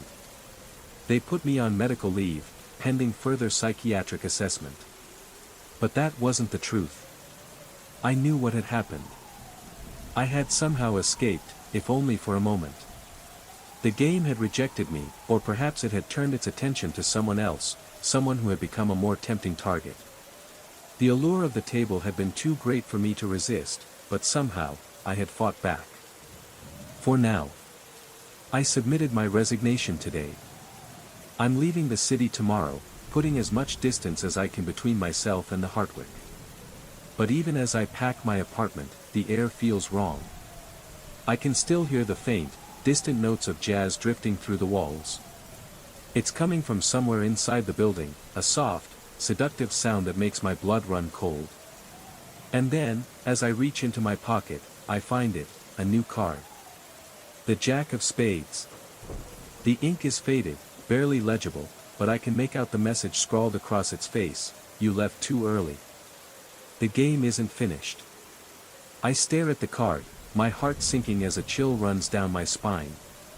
I thought I had escaped. I thought leaving the city would sever the tie. But now, I know the truth. Some games, once started, can never truly end. The moment I placed that statue in my living room, the atmosphere in my apartment shifted. It was subtle at first, almost imperceptible, but over time it grew more distinct. I could almost feel the air turn stale, as though every window had been slammed shut and sealed from the inside. The atmosphere became heavier, thick with something I couldn't name. The statue was carved from dark stone, intricate lines swirling around its base in a hypnotic pattern. The craftsmanship was unlike anything I had ever seen, detailed in ways that seemed too precise, too deliberate. Even in broad daylight, it emanated a strange aura. I tried to ignore it at first, thinking it was just my mind playing tricks on me. But in the quiet of the evening, the hum began. It was low at first, barely audible, like the distant sound of a forgotten melody. The sound seemed to slip into the corners of every room, too subtle to ignore but impossible to fully identify. I tried to tell myself it was the sound of my fridge, or perhaps the pipes in the walls, but deep down, I knew the sound came from the statue itself. I had brought it back from Peru, where I had traveled for a corporate seminar, followed by a short excursion arranged by local business partners. The trip had been productive, meetings, deals, expanding networks, but the statue, that was something else. I'm an executive for an international firm, always looking to strike deals, expand my networks, and secure new markets. During a break in the conference, I visited a small antique shop in a quiet alley. The shop was filled with dusty trinkets and rare artifacts, things I could never hope to bring home. But as soon as I laid eyes on the statue, I knew I had to have it. The shopkeeper, an old man with sharp, calculating eyes, gave me an odd grin when I expressed interest. "Ah, you like this one, yes?" he asked, his voice low and knowing. "It will bring protection, but," he trailed off, his gaze turning wary. He spoke in hushed tones, warning me that the statue required certain customs to maintain its blessing. His words were cryptic, vague, filled with a sense of warning. But at the time, I didn't think much of it. I was more interested in how exotic it looked, something that would spark conversation when guests visited my apartment. Looking back, I wish I had left it there. I should have ignored the strange aura that seemed to hum from the statue, buried under layers of local superstition. But I didn't. The hum from the statue grew louder as the days passed. At first, I thought it was just my imagination, but as the weeks wore on, I couldn't deny that the sound was real. It was subtle but persistent, like the low thrum of something hidden just beneath the surface. At night, it grew more pronounced, and soon, the air in my apartment began to grow thicker, harder to breathe. I couldn't explain why, but the statue had a presence, something far more powerful than I had anticipated. The hum shifted, changing from a simple vibration to something else, something more purposeful. I couldn't stop looking at it, even when I wasn't in the room. The pull was undeniable, like it was calling to me. But for what purpose? I began researching the statue's origins, and what I discovered was far darker than I had imagined. The statue was a relic from an ancient civilization, a civilization that had believed in the power of spiritual protection, but at a price. The blessing that the shopkeeper had spoken of was a lie. It wasn't a blessing at all. It was a curse. The statue was meant to trap spirits, to bind them to the earth, and the hum that I was hearing was the spirit's attempts to break free. The more I researched, the clearer it became. The statue was never meant to be displayed in a home. It was meant to be buried, forgotten, hidden away. But now it had found its way to me, and it wasn't going to let go. As the days passed, the influence of the statue began to grow stronger. Strange things began to happen. Objects moved on their own.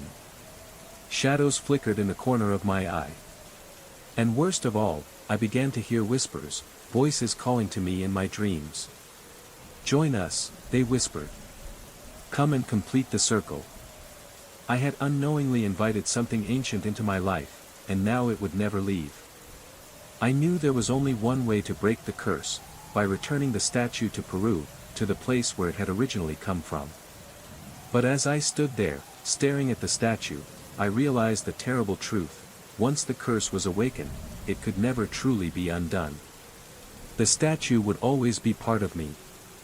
And the whispers would never stop.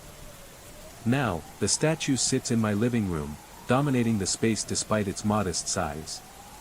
It's carved from dark stone, its surface cold and unnervingly smooth, with intricate swirling lines that seem to pulse as if they have their own heartbeat. The figure takes on a vaguely human shape, but the features are exaggerated: large, unblinking eyes, a twisted, almost cruel mouth, and a posture that suggests alertness, vigilance. The head is slightly tilted, as if it's listening for something, waiting for a secret carried on the wind. I told myself it was just my imagination, a trick of the mind, but the feeling wouldn't go away. I couldn't shake the sensation that the statue was watching me, sizing me up, judging me from across the room. Every time I looked at it, I could feel its gaze following me, waiting for me to make the next move. And yet, when I turned my back, I knew it was still there, its eyes fixed on the space I had just vacated. The first night, I woke up in the early hours to a faint buzzing sound.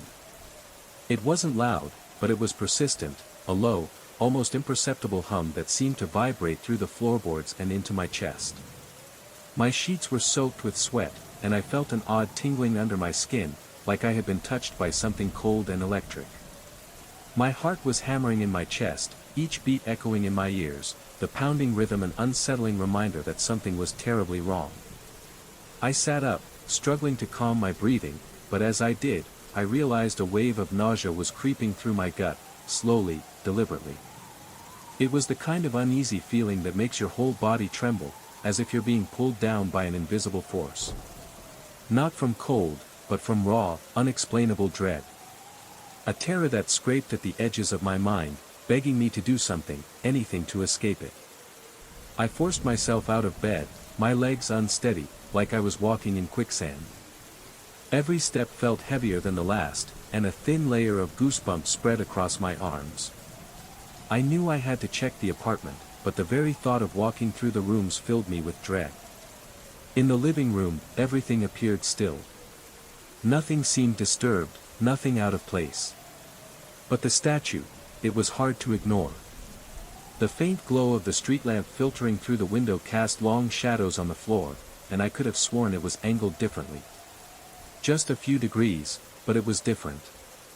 My mind screamed at me that it wasn't possible, that it was a trick of the light, but my body didn't believe it. The hum had stopped, leaving the apartment in suffocating silence.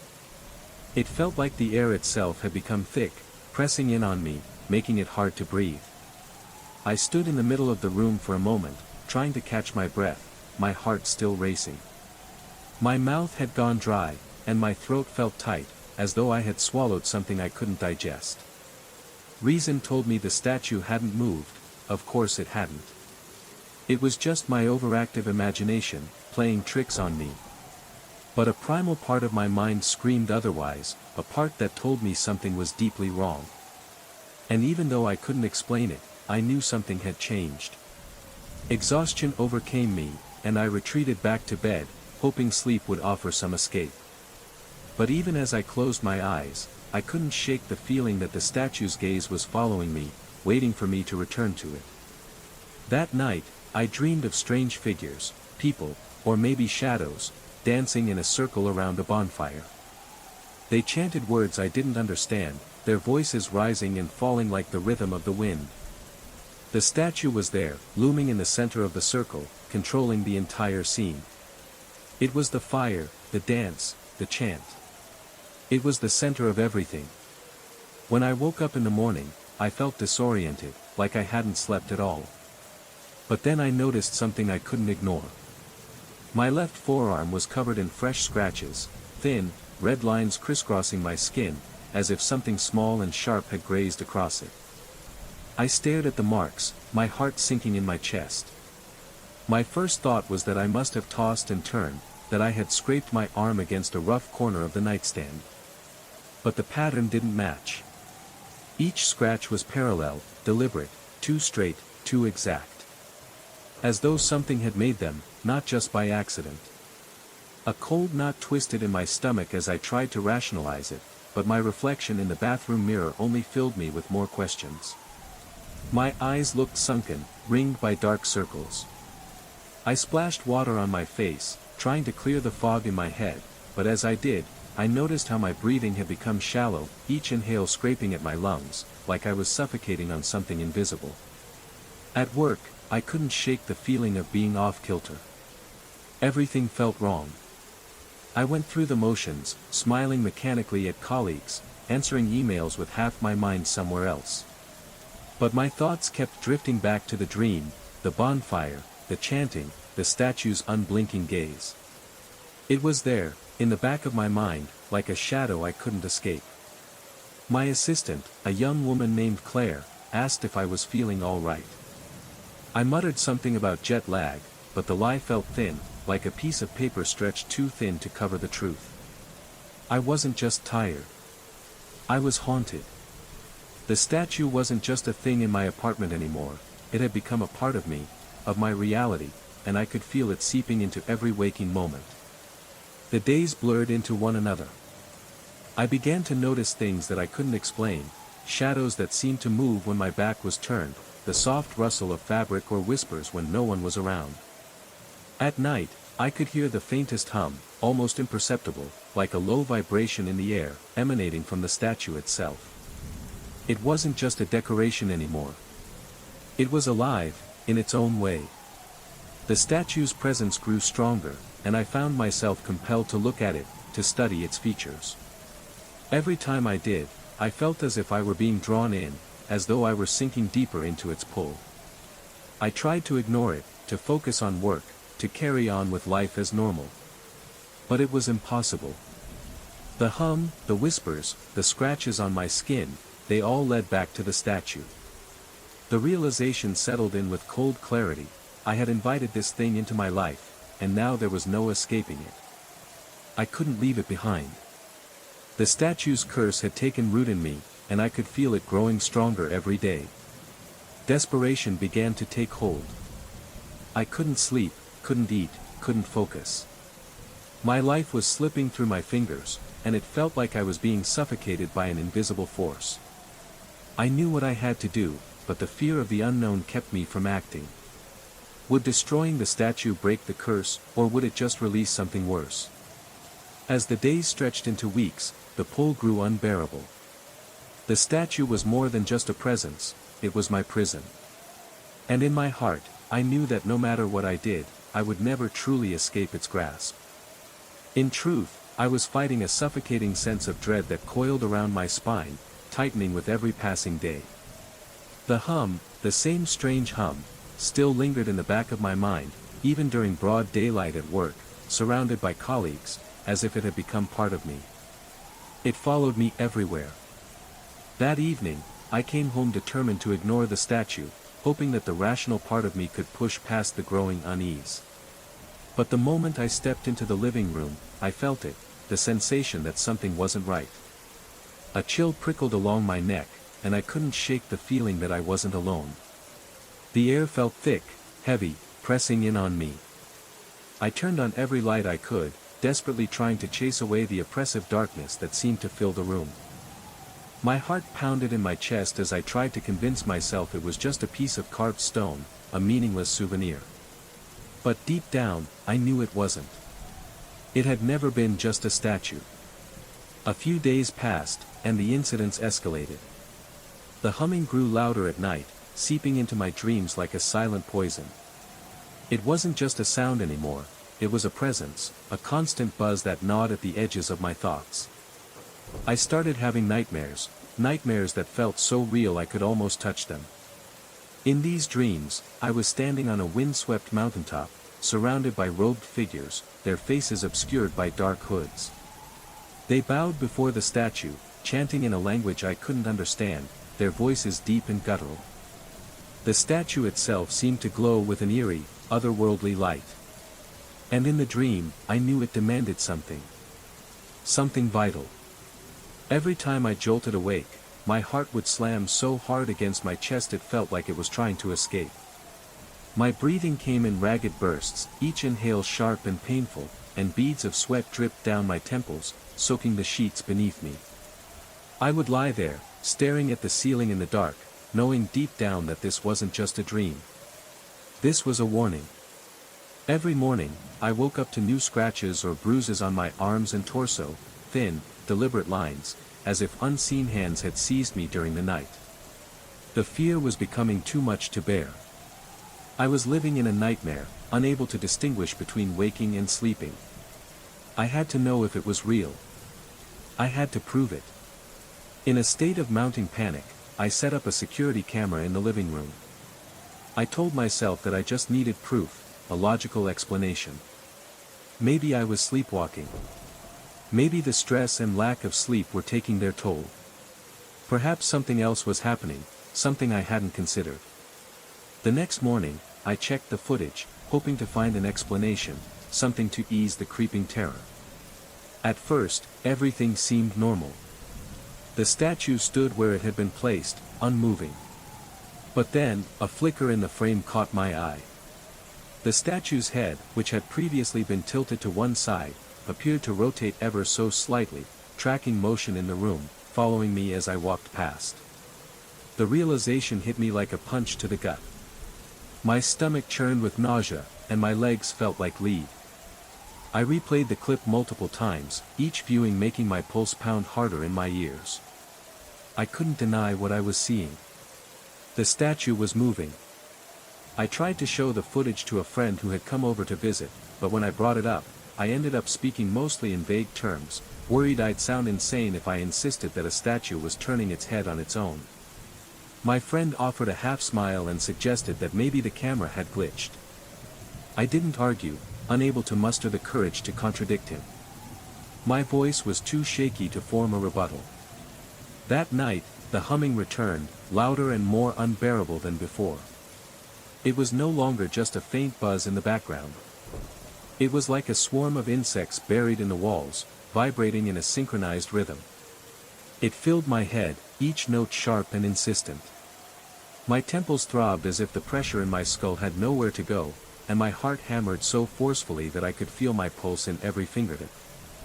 I closed my eyes, desperate for sleep, desperate to escape the noise in my mind. But the moment sleep came, the visions returned, more vivid than before.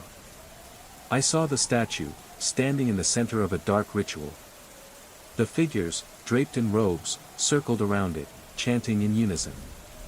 The lines carved into the statue's surface seemed to swirl and pulse, alive with some dark energy. It beckoned me closer, its hollow eyes calling me to join in the ritual.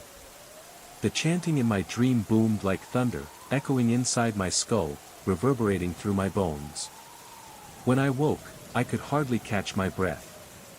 The air itself tasted metallic, sharp, as if it had been tainted by something ancient. Cold sweat drenched my pajamas, and my limbs trembled violently from the overload of adrenaline. I was losing myself. Losing touch with reality. Desperate for any kind of relief, I decided it was time to get rid of the statue. I could no longer deny what was happening. It had to go. I couldn't live like this anymore. I hauled it into my car, determined to take it as far away from my home as possible. I had every intention of dumping it in a storage unit, locking it away where it could never again reach me. But as I drove, I felt it. The unmistakable sensation that something was looking over my shoulder, watching me from the back seat. The air in the car felt thick, oppressive, and I couldn't shake the feeling that the statue was still there, still watching me. I couldn't escape it. It wasn't just a statue anymore. It was a part of me, part of my mind, and no matter how far I drove, I could feel it clinging to me. The road ahead seemed endless, and the hum that had once only been a sound, now seemed like a presence, following me, never leaving. The statue wasn't just in my life anymore. It was my life. And I had no idea how much longer I could keep running from it. The further I drove, the more I could feel the weight of the statue behind me. Every mile I put between us felt like a hollow victory. I couldn't escape it. There was something about it, something I had missed when I first brought it into my home. It wasn't just an object. It was a force. A presence. The more I tried to rid myself of it, the more it seemed to cling to me, to mark me.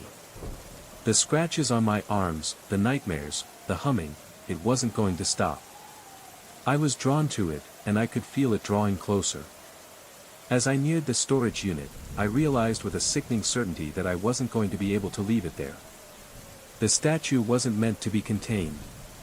It wasn't just a relic or an artifact. It was a curse. And I had unwittingly become its vessel. The question lingered in my mind, what happens when you can't escape the curse? I didn't have the answer. But I could feel it coming. And the closer I got, the more the hum in my head intensified. My skin crawled, and goosebumps traveled down my neck to the base of my spine.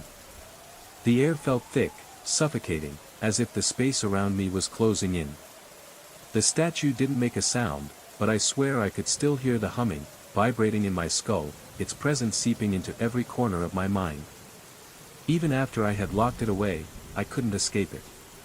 Upon reaching the storage facility, I struggled to wrestle the statue out of the trunk, my arms shaking with effort, raw fear eating at my insides. I could feel the weight of the stone, but it wasn't the physical weight that troubled me. It was the presence, that ever-looming, unexplainable sensation that the statue was alive, watching me, waiting. With each step toward the unit, my chest grew tighter, as if invisible hands were squeezing the air from my lungs. My heartbeat drummed relentlessly in my ears, louder than any sound in the world. I couldn't breathe, couldn't focus. I locked the statue away in the storage unit, slammed the door shut, and rushed back to my car, fighting to calm my breathing, to tell myself it was over. For 2 days, I convinced myself it was over. I tried to believe that leaving the statue behind had broken its hold on me. My apartment felt emptier, perhaps even relieved, like the weight had been lifted. But deep down, I knew I wasn't truly free. I couldn't remember the last time I had felt safe in my own home. Then, on the third night, the hum returned. Louder than ever, filling the empty spaces of my apartment with a suffocating, vibrating presence.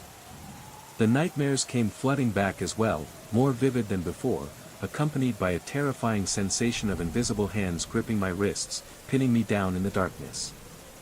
I woke up screaming into my pillow, my heart thrashing against my chest, a cold sweat sticking to my skin. In a half-conscious haze, I stumbled to the living room, drawn there by some force I couldn't resist. There it was, standing as though it had never left. The statue. Back in the exact same spot I had originally placed it, as if nothing had changed. My legs nearly gave out under me. I couldn't believe my eyes. I grabbed my phone, desperately scrolling through contacts, but my hands were shaking so violently that I couldn't dial anyone. My breath came in ragged bursts, and a crushing sense of helplessness pinned me in place. There was no explanation for how it had returned, no logical reason for how it had made its way back into my home. Panic surged, turning into feverish determination. If rational steps wouldn't work, then I had to consider the possibility that this was beyond anything I'd ever faced. This was something unnatural. I remembered the words of the shopkeeper, his warnings about the statue's customs, the price of the protection it supposedly offered. My mind reeled with the possibility that the dreams I had experienced weren't mere hallucinations, they were imprints, psychic echoes demanding to be acknowledged. They were the statue's demands. It needed something from me, and it wouldn't stop until it got it. I felt dizzy, my vision blurring at the edges as the air seemed to press down on me with an unbearable weight. Every nerve in my body screamed to run, to escape, but I couldn't move. I was trapped in a suffocating fog, the very walls of my apartment closing in on me. I stopped going to the office.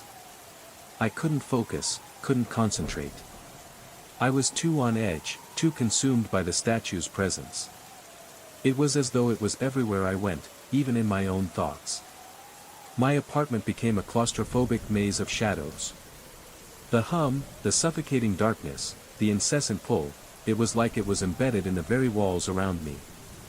Every noise made me jump, pipes creaking, wind rattling the windows, the fridge humming softly in the corner. My spine remained rigid, tense, as though I was expecting something to grab me from behind at any moment. I barely slept anymore. And when I did sleep, the nightmares were vicious, more intense than ever. The statue's demands in those dreams were clearer now. It wasn't just a passive observer. It wanted something. The visions weren't just reflections of fear, they were instructions, rituals that had to be performed to appease the force contained within it.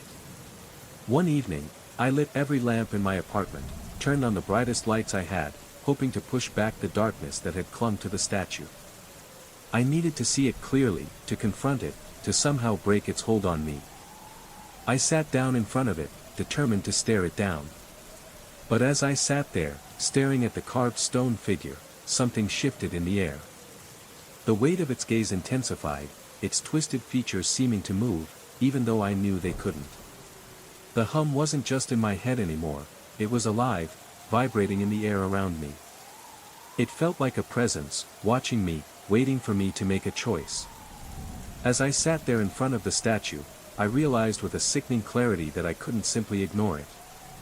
I had tried everything, logic, reason, even fear, and nothing had worked. The statue was alive, or at least it was alive in a way I couldn't explain. And now, I understood what I had to do. I didn't know how I knew, but I understood the ritual in that moment, the steps I had to follow to appease whatever force had bound itself to that cursed stone. It had been waiting for this, for me to acknowledge it. The whispers in my mind grew louder. The statue didn't just want a place in my life, it needed a part of me. My essence. And the more I resisted, the stronger the pull became. There was no escape. With a trembling hand, I stood up. I knew what needed to be done, but I didn't know if I could do it. The darkness in the room seemed to thicken, gathering around the statue as if the air itself had become a part of it. It wasn't a choice anymore, it was a necessity. I was trapped in the ritual, bound to the statue's will. As I stepped forward, the room seemed to grow colder, and I realized, with terror in my chest, that there was no going back. My heart raced violently, each beat sending a sharp pang through my chest. Sweat beaded on my forehead as a cold, suffocating dread filled my every thought. The urge to run was overwhelming, to flee my own home, to leave everything behind and escape the oppressive presence that had taken hold of my life. But I forced myself to stay, to remain rooted to the spot despite the terror gripping my body. I could barely breathe, my gasps shallow and trembling, but I couldn't look away from the statue. Desperation clawed at my throat, and I whispered to it, not quite forming coherent sentences, not sure what I was even asking for. "Please, leave me in peace," I begged, my voice shaking, nearly a whimper. "Lift the curse.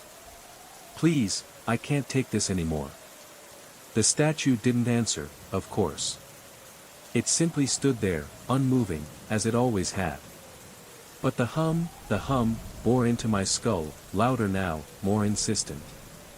It filled my head, drowning out my thoughts, and I felt myself slipping, my sanity teetering on the edge, like I was about to break. The weight of it was suffocating. By the time I stumbled to bed, exhaustion had claimed me. My body felt heavy and detached, and I could hardly undress before collapsing onto the mattress. My heart was still pounding, my skin slick with sweat, and the terror had followed me, even into sleep. But sleep, of course, brought no relief.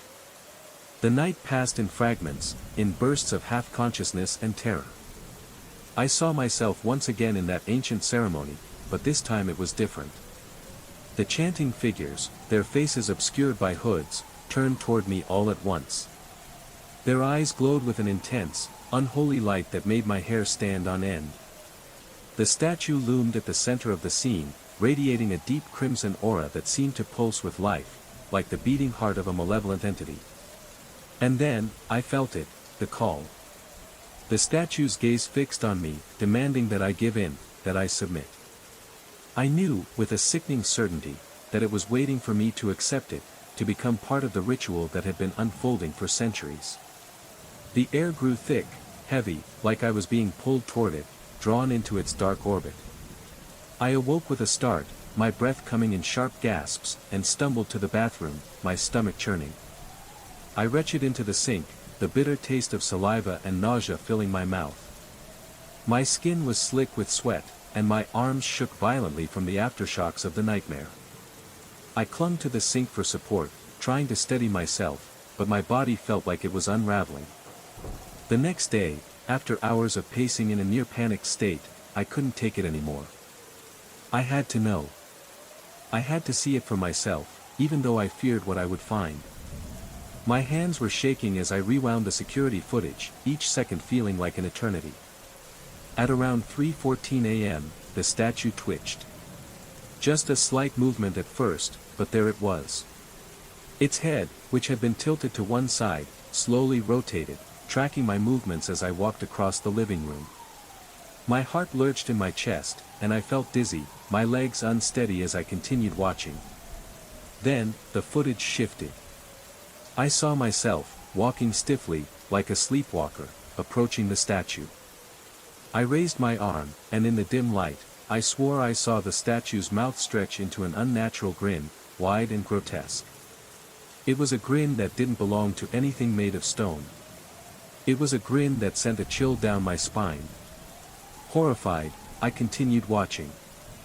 I saw my own body flinch repeatedly, though nothing visibly touched me.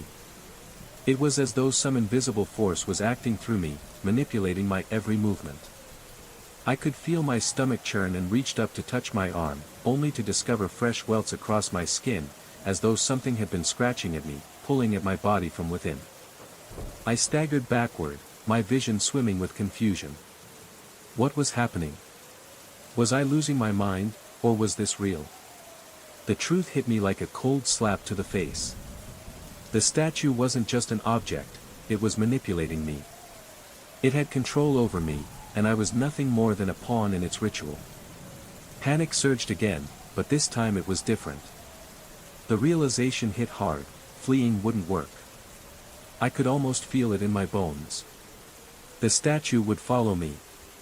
It was following me. I had no choice now.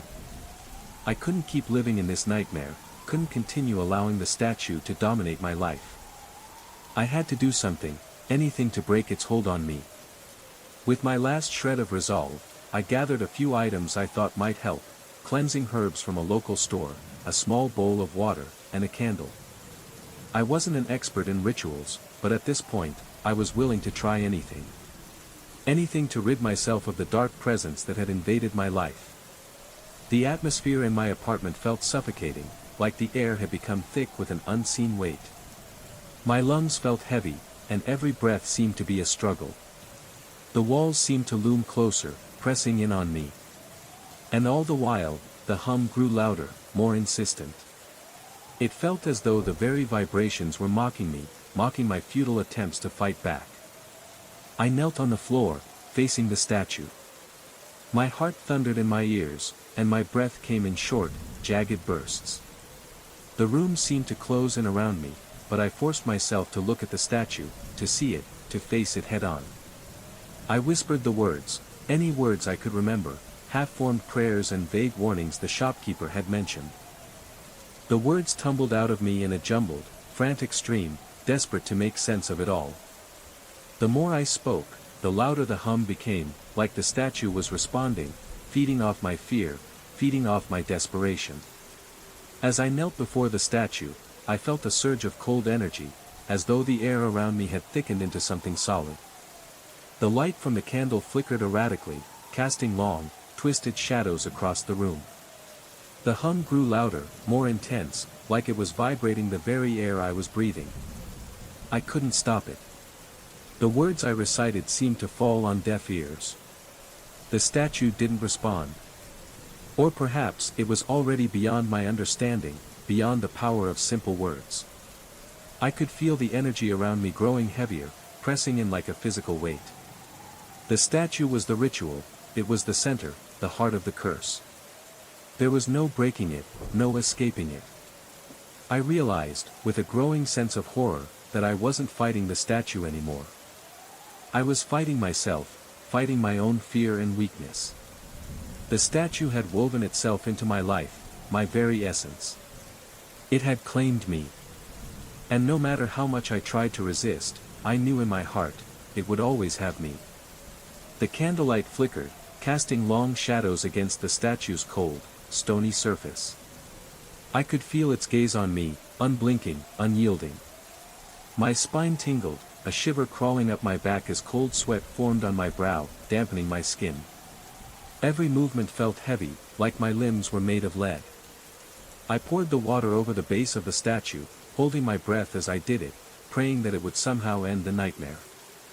There was a faint hiss, almost like steam escaping from between the stone cracks, but it could have been my imagination, my mind's way of trying to make sense of the madness.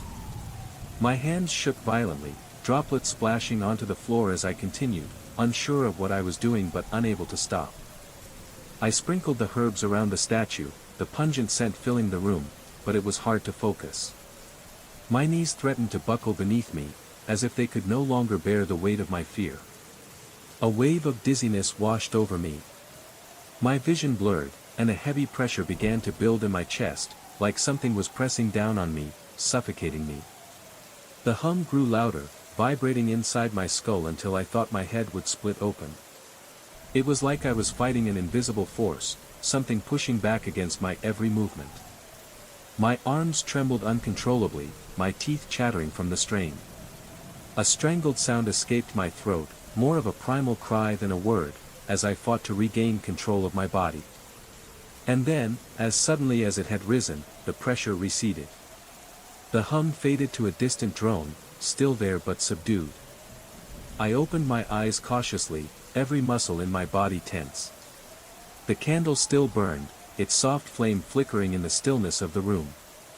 The herbs lay scattered around the base of the statue, and the statue itself remained where it had always been. But something had changed. The atmosphere, though still heavy, seemed less suffocating, less oppressive. My heart was still pounding in my chest, but the frantic terror that had gripped me had ebbed away, replaced by a tense alertness. I didn't know if it was over or if I had merely delayed the inevitable. But for the moment, there was silence. I stood up slowly, swaying on unsteady legs. Exhaustion seeped into my muscles, a deep, bone-weary fatigue that made it feel impossible to keep going. My breath was still shallow, but I could inhale now without the sense of choking dread that had overwhelmed me earlier. The space felt different, but it wasn't peace. It was a fragile calm, like the eye of a storm. I stood there for what felt like an eternity, my muscles twitching from the intensity of what I had just experienced. Had I performed some sort of ritual to keep it at bay? Or had I simply delayed the inevitable? The statue stared back at me silently, no longer humming, but no less imposing. The twisted face, those eyes, still seemed to see right through me. My skin crawled under its gaze, and a cold sweat continued to dampen my shirt. I felt it, the presence, still there, lingering like an uninvited guest that refused to leave. In the back of my mind, I realized that this might never truly be over. The statue had acknowledged my attempt to confront it, perhaps momentarily satisfied. But it wasn't relenting. Not entirely. I gathered the camera's memory card, my hands still trembling as I replayed the footage from the night before. I had to know. I needed to see what had happened, to find any evidence, any explanation for the surge of force I had felt, for the overwhelming hum that had nearly driven me mad. But as I fast-forwarded through the footage, I found nothing that could explain it. The tape was grainy and unclear, but the statue was still in its place. There was a slight movement, a tiny shift of its head, just as I had seen it. But the movement was so subtle, so minuscule that it was hard to say for certain whether it was real or just a trick of the camera. There was nothing on the footage to show the pressure I had felt, no trace of the hum that had rattled in my skull. It was all in my head, or was it? The footage didn't offer any answers, only a deeper sense of isolation and disbelief. No one would believe me. The evidence was inconclusive at best. But the certainty, that unshakable certainty, settled in my bones. I was dealing with something that defied logic, reason, and science. Even now, I can't say that I've found peace. The nights are still restless, haunted by the shadows of what happened, by the statue's presence. I still wake up drenched in sweat, my eyes darting around the room, searching for any sign of motion, any indication that it's watching me again. Sometimes, I think I hear the hum, faint at first, creeping back into the walls, like a distant vibration I can't escape. My fingers still tremble when I catch sight of the statue's twisted face. It's as though I'm never truly free of it. It waits.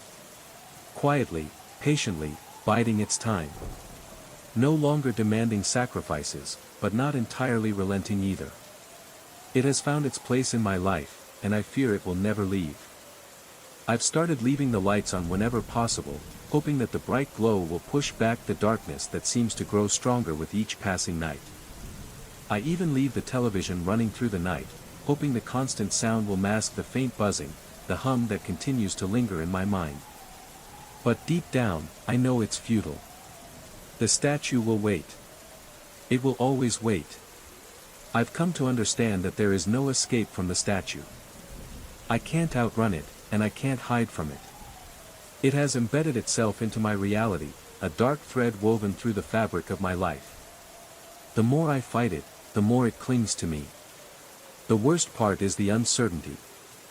I don't know if I've truly appeased it or merely postponed the inevitable. I don't know if the ritual I performed will last or if I'll find myself trapped in the same nightmare again. The statue isn't a thing. It's a presence. A force. And it's waiting, always waiting, for the next phase of its ritual to unfold. I've made peace with the fact that I can't explain it, that I may never understand it. But one thing is certain, it will never let go. Whether I'm ready or not, it will always be there, just beyond the veil of reason. I've learned that some forces are not meant to be understood. They simply exist, and all we can do is survive them for as long as we can. I avoid looking at the statue directly for too long, but I'm also terrified to turn my back on it. Every time I move through the room, my body remains on high alert, every nerve primed for the slightest disturbance. My heartbeat skips a beat at every shift in the air, when the air conditioning kicks on or a branch taps against the window. I'm planning to move soon, though a part of me fears that the statue will simply reappear wherever I go, waiting for me in the shadows of a new place. My mind races with questions that seem to have no answers. Is this statue linked to some ancient entity, or is it just a conduit for a force that thrives on fear, feeding off the terror it induces? The shopkeeper's cryptic warnings about sacrifices echo in my mind. Perhaps I thwarted it, or perhaps I only delayed the inevitable. The uncertainty gnaws at me constantly, corroding any sense of safety I once had, and I find myself wondering if I'll ever truly be free from it. For now, though, the humming remains low, almost imperceptible, and the scratches on my arms have stopped. It's been a week since the last fresh mark appeared. But every night, before I fall into a fitful sleep, the swirling patterns of that ancient ritual replay in my mind's eye. I hear the chanting, guttural and droning, and I feel the statue's presence, looming at the edge of my consciousness, never far from me. Some nights, I think I glimpse its head move out of the corner of my eye. My heart lurches in my chest, and I freeze. Whether it's truly moving or just a trick of my fatigued brain, I can't tell anymore. My hands shake, my throat goes dry, and a cold sweat breaks out along my hairline. Fear rattles my thoughts, and paranoia creeps in, whispering that I'll never truly escape it, no matter how far I run. I wish I could end this with a neat resolution. I wish I could shatter the statue, destroy it, or consign it back to the place I found it. But it's not that simple. My experience suggests that this thing, this presence, isn't bound by normal rules. It doesn't follow the patterns of the natural world, and it isn't something I can simply will away. Still, I cling to the faintest hope that my confrontation, my desperate ritual, offered some temporary reprieve. Maybe that's enough for now. Maybe, in the face of all of this, the fact that I'm still here, still standing, means something. Even if the weight of its gaze still lingers, even if the uneasy hush hangs in the air like an unspoken threat, I have to hold on to the fragile sense of control I regained in that ritual. I may be battered, my mind broken and frayed at the edges, but I haven't surrendered. And in that small victory, however precarious it feels, I find a flicker of defiance. I can't say what tomorrow will bring, but for now, the statue remains perched on its pedestal, silent yet impossibly alert. Whenever I pass by it, I sense its stare drilling into my back. My heart rate spikes, and my palms turn clammy, but I remind myself to breathe. I hold on to the fragile sense of control I gained in that desperate ritual. That's all I have now, a tenuous grip on my sanity, a resolve forged by terror. Though the shadows still feel oppressive and the night still drips with unease, I've learned to live with the discomfort. The hum, low as it might be, remains. A reminder that some forces can't be locked away or easily destroyed.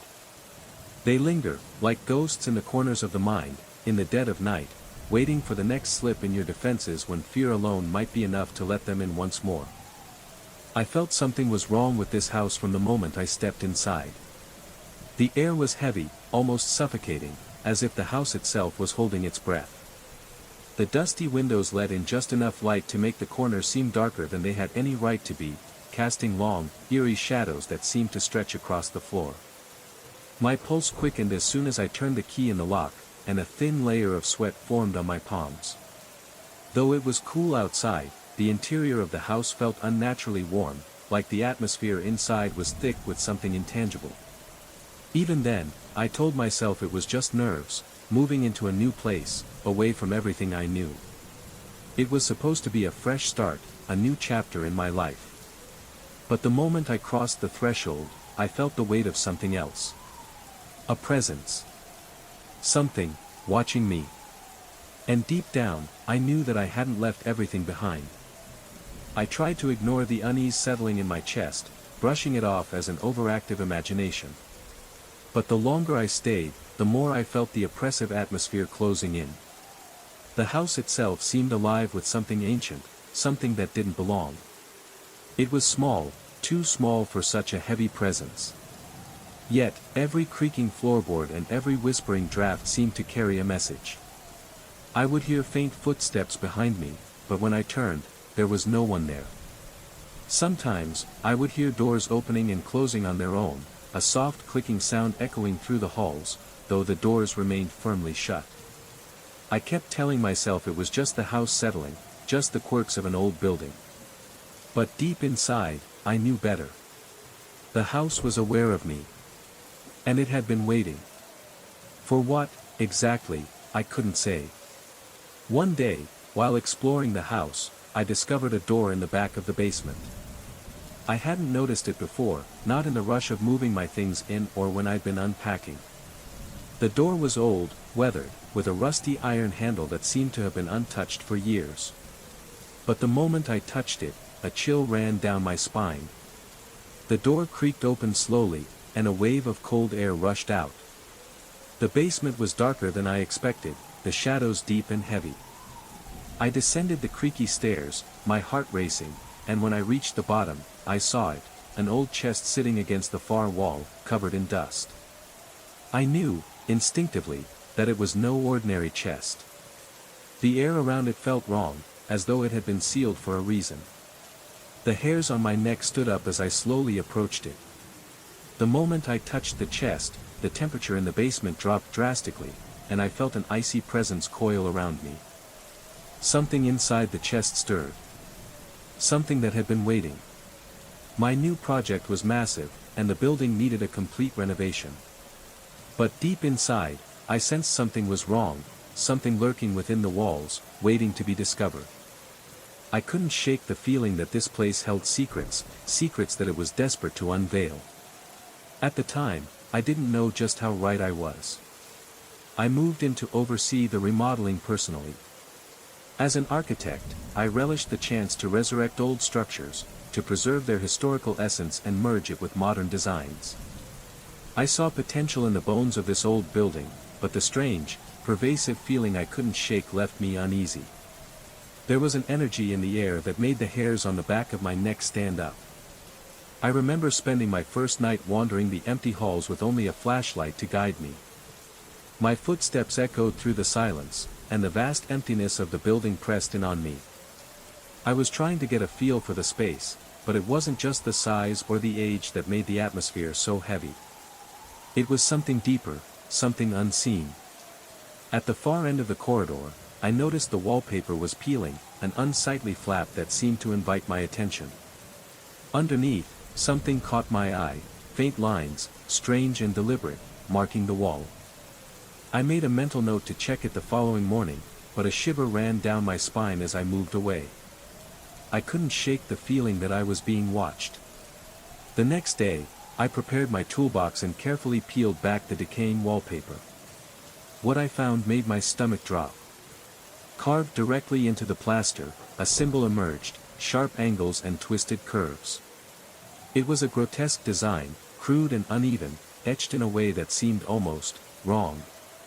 It was as if the plaster had been violated, like the symbol had been forced into existence. I ran my fingertips over the carving, feeling the grooves and the tiny flakes of crumbling wall that clung to my skin. My heart raced so fiercely that I could hear it pulsing in my ears. There was something deeply unsettling in the shape, something ancient and sinister. It felt like a scar, an imprint left by something far darker than any normal design. Backing away, I felt a wave of nausea roll through my gut. This was no ordinary discovery. In my line of work, I've uncovered hidden compartments, discovered cryptic notes, and even stumbled upon old diaries. None of them had ever made me feel threatened before. But this was different. It wasn't just the symbol. It was the presence it evoked. I snapped a few photos for research, hoping that I could shake the feeling. I tried to forget about it, to focus on the rest of the day's work. But that image, the carving, would not leave my mind. It burned into my consciousness like a dark afterimage, and I couldn't ignore it. The more I tried to push it away, the more it consumed me. Later that afternoon, when I closed my eyes to rest for a moment, the symbol appeared again, as vivid as if it had been branded onto my eyelids. No matter how hard I tried to focus on something else, it lingered. I wanted to keep things professional, tell myself I was overreacting, that it was just exhaustion. But deep down, I knew it wasn't. The next few days passed in a blur. Structural assessments, phone calls to contractors, it all felt like I was moving through fog. Yet every time I stepped into that hallway, my gaze was drawn to the wall. The symbol called to me like a magnet. I couldn't look away, no matter how hard I tried. The more I stared at it, the more it seemed to shift, as if it were alive, watching me back. Eventually, I couldn't stand it any longer. I decided I would remove it. I reasoned that it would be better to replaster the wall entirely. After all, there was no reason to keep the symbol there if it made me feel so uneasy. So, I set to work, scraping away the plaster, piece by piece, trying to cover it with a cloth to keep the dust contained. But as I worked, I couldn't shake the feeling that I was doing more than just removing plaster. It felt like I was stripping away something far darker, something far more sinister. My teeth chattered as I continued, my breath shallow, and I could feel my pulse quicken. It wasn't just the work, it was the air around me. I was certain, without any logical justification, that someone was watching me from the shadows. I had never been this afraid before. As I scraped away the last pieces of plaster, I felt a presence. Something cold and oppressive, like invisible eyes drilling into the back of my neck. I tried to ignore it, telling myself it was just stress, just my imagination. But the air felt thicker, heavier, like the building itself was holding its breath. That night, I decided to sleep in the master bedroom upstairs. The wind outside barely stirred. Yet, as I lay in bed, I kept hearing a faint rasp against the walls, a slow, deliberate scratching sound that seemed to come from nowhere. It was subtle at first, almost easy to dismiss, but as the night wore on, it grew more distinct. A heavy pressure settled on my chest, and each time I opened my eyes, I thought I saw a faint shape flicker in the dark corner near the closet. I told myself it was just my mind playing tricks, a product of stress and exhaustion. But deep down, I knew it was something else. Something was in that room with me. As the scratching grew louder, the sense of presence in the room became more oppressive. It wasn't just the sound anymore, it was the atmosphere itself. The air felt alive, thick with a sense of ancient unrest. I pulled the covers over my head, trying to block it out, but no matter how I tried to shut my eyes, I couldn't escape the feeling that the room was watching me. I tried to tell myself that it was just the house settling, just the wind rattling the old windows. But I knew better. It was too consistent. Too deliberate. I had crossed a threshold in this building. It wasn't just a project anymore. It was a place with a will, and it was alive, feeding off my fear, my vulnerability. The next morning, I set to work trying to keep my mind occupied. I had to finish the renovation. But as I worked, I noticed something strange, a small door that I had never seen before, tucked behind a collection of old furniture in the hallway. It was a door that seemed completely out of place, smaller than the others, barely noticeable unless you knew where to look. When I opened it, a damp smell hit me, and I felt a chill sweep over me. Inside, there was a narrow staircase leading down into darkness. I knew I should have left it alone. But curiosity, that dangerous impulse, pulled me forward. What was hidden behind this door? What had I been missing? The deeper I descended into the dark, the more I felt the walls closing in on me. The house was awake, and it had secrets it was eager to share. I even laughed bitterly at myself, trying to break the tension, but the feeling never truly left. It clung to me, an invisible presence in the room. I couldn't shake the nagging sensation that something, or someone, was in the room with me, peering from behind the closed closet door. It wasn't just the house, or the renovation. It was something else, something intangible that I couldn't see, but felt nonetheless. The first true hallucination struck me in the middle of a sunny afternoon, when I was painting a test patch in the living room. The sun streamed in through the windows, casting long rays of light across the space, and for a moment, I thought the warmth would bring me peace. But then, from the corner of my vision, I caught a glimpse of movement. I turned my head, the brush still dripping with paint. By the doorway, there was a figure, a human silhouette. But its face, it wasn't right. It was smeared, distorted, like a painting rinsed with turpentine. My pulse hammered in my temples, my lungs seized with a cold panic. In less than a second, the figure was gone, but I stood there, paint splattering onto the tarp beneath me, feeling a raw, unexplainable jolt of fear. My fingers went numb, and I nearly dropped the brush. My mind raced, blinking repeatedly, trying to make sense of what I had just seen. Had I really seen it? I kept telling myself that it had to be a trick of the light, some effect of fatigue or stress. But deep down, I knew it wasn't. Within a week, these apparitions grew more frequent. At first, it was just the occasional flash of movement in my peripheral vision, shapes that didn't belong. But then, my neighbors, who occasionally checked on the project's progress, started mentioning things that made my skin crawl. They said they had seen me in the yard at night, pacing back and forth, gesturing as if I were locked in a conversation with someone invisible. The worst part? I had no memory of any of it. One morning, an older neighbor stopped by to check on me. She looked concerned, her gaze sharp as she asked if I was all right. She mentioned that the previous evening, she had watched me for nearly an hour by the big oak tree near the fence. She said I had been standing there, whispering to the empty air. A chill ran through me, and my stomach clenched so tightly I had to grip the doorframe to steady myself. I tried to explain it away, blaming sleepwalking, but her expression remained unconvinced. She left with a worried look, and I stood there, frozen. That was the moment the paranoia really set in. If I was sleepwalking, what was happening when I didn't remember? In a desperate attempt to find answers, I installed cameras around the house. I hoped that capturing footage of these strange nocturnal wanderings might provide a clue, anything to reassure me. But every time I checked the footage, there it was. My figure, moving in the shadows, always at the edges of the frame. Sometimes, I could see it glance over its shoulder, as though it sensed the camera, but it never once faced the lens directly. It never revealed my expression. The footage was grainy, inconclusive. But the deeper sense of dread it invoked only amplified the fear gnawing at my insides. I found myself shaking uncontrollably, analyzing the clips over and over, trying to make sense of the unexplainable. Who, or what, was I talking to? What had I become? I had to know more. I needed to understand if I was truly losing my mind. So, I decided to place a voice recorder by my bed, hoping to catch whatever was happening while I slept.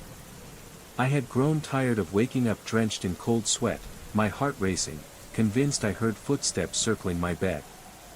The first morning I listened back, I expected to hear only the sound of my restless breathing. But there was something else. For hours, there was nothing but my uneven breathing, but at around 2 a.m., I heard it, a whisper, unmistakably not my voice. It was guttural, harsh, like broken glass rattling in the throat. My blood ran cold. I turned the volume up, my breath catching painfully in my chest. The whisper continued, faint and eerie, drifting through the speaker. The syllables were harsh, guttural, and unlike any language I could recognize. As I listened, my heart hammered in my chest, the sound seeming to reverberate through my bones. And then, to my horror, I heard my voice, mumbling something in response. It was unintelligible, a murmur that came from somewhere deep inside a dream, like I was answering the whisper from within a trance. It felt like I was caught in some half-conscious realm where logic dissolved and I was trapped between waking and sleep. My body was physically present, but something else, something not of me, was in control. The sound of my own voice responding to that whisper, so unnatural, so far from the calm, rational thoughts I once had, shook me to my core. I couldn't explain it, but I felt it deep in my gut. Something was pulling at the fabric of reality itself. Something wrong was happening. The whispers continued, becoming more frequent as the days passed.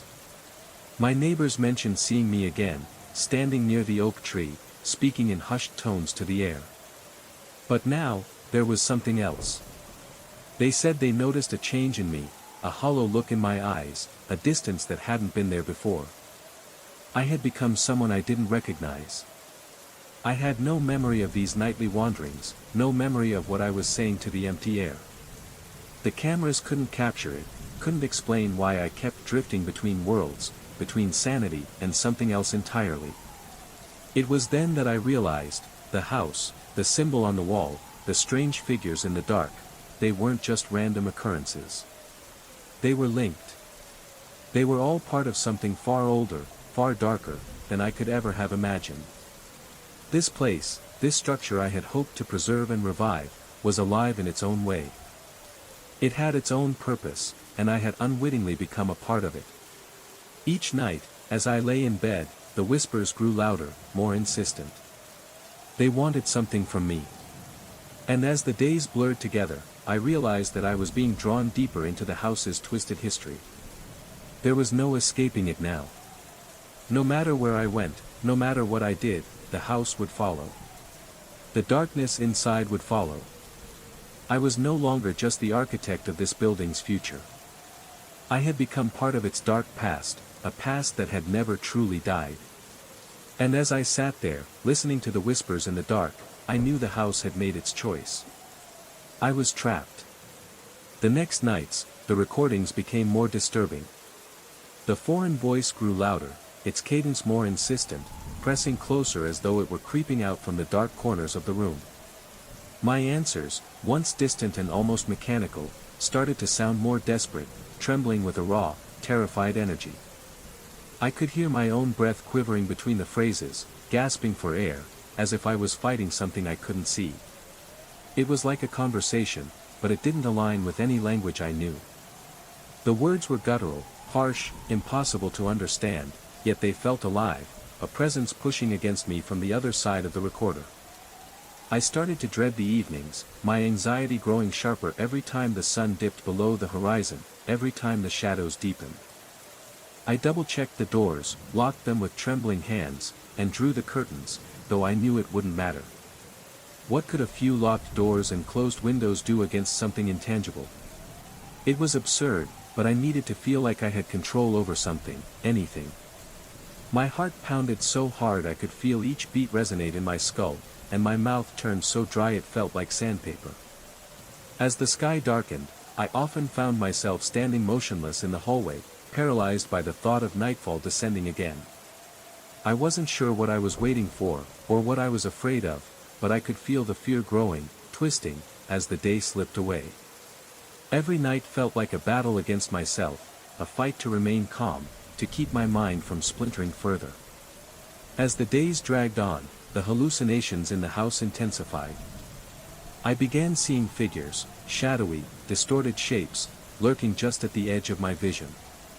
They would be in the dark corners of rooms, behind open doors, or reflected in the windows, always staring, always watching with that warped, unsettling grin. The twisted shape of their eyes sent a shiver down my spine. Every time I saw one of these figures, my chest would tighten, and a wave of panic would flood through me. My entire body would tense, and a rush of adrenaline would surge through my veins, making me sweat profusely and tremble. It was a suffocating feeling, like being trapped in a nightmare I couldn't escape. A persistent sense of being watched settled over me, an invisible weight pressing down on me, filling the air with dread. Sometimes, I would spin around, expecting to confront a stranger in my house, only to find empty air. I'd search the rooms in frantic desperation, but there was nothing. No one. Just shadows. I tried to rationalize it: stress, lack of sleep, the overwhelming workload. My mind was breaking, I told myself. I tried to take breaks, walking around the block, forcing myself to eat properly. I told myself I had to stay grounded, to reclaim some semblance of normality. But no matter how hard I tried, the recordings confirmed that something shared my space. The voice wasn't mine.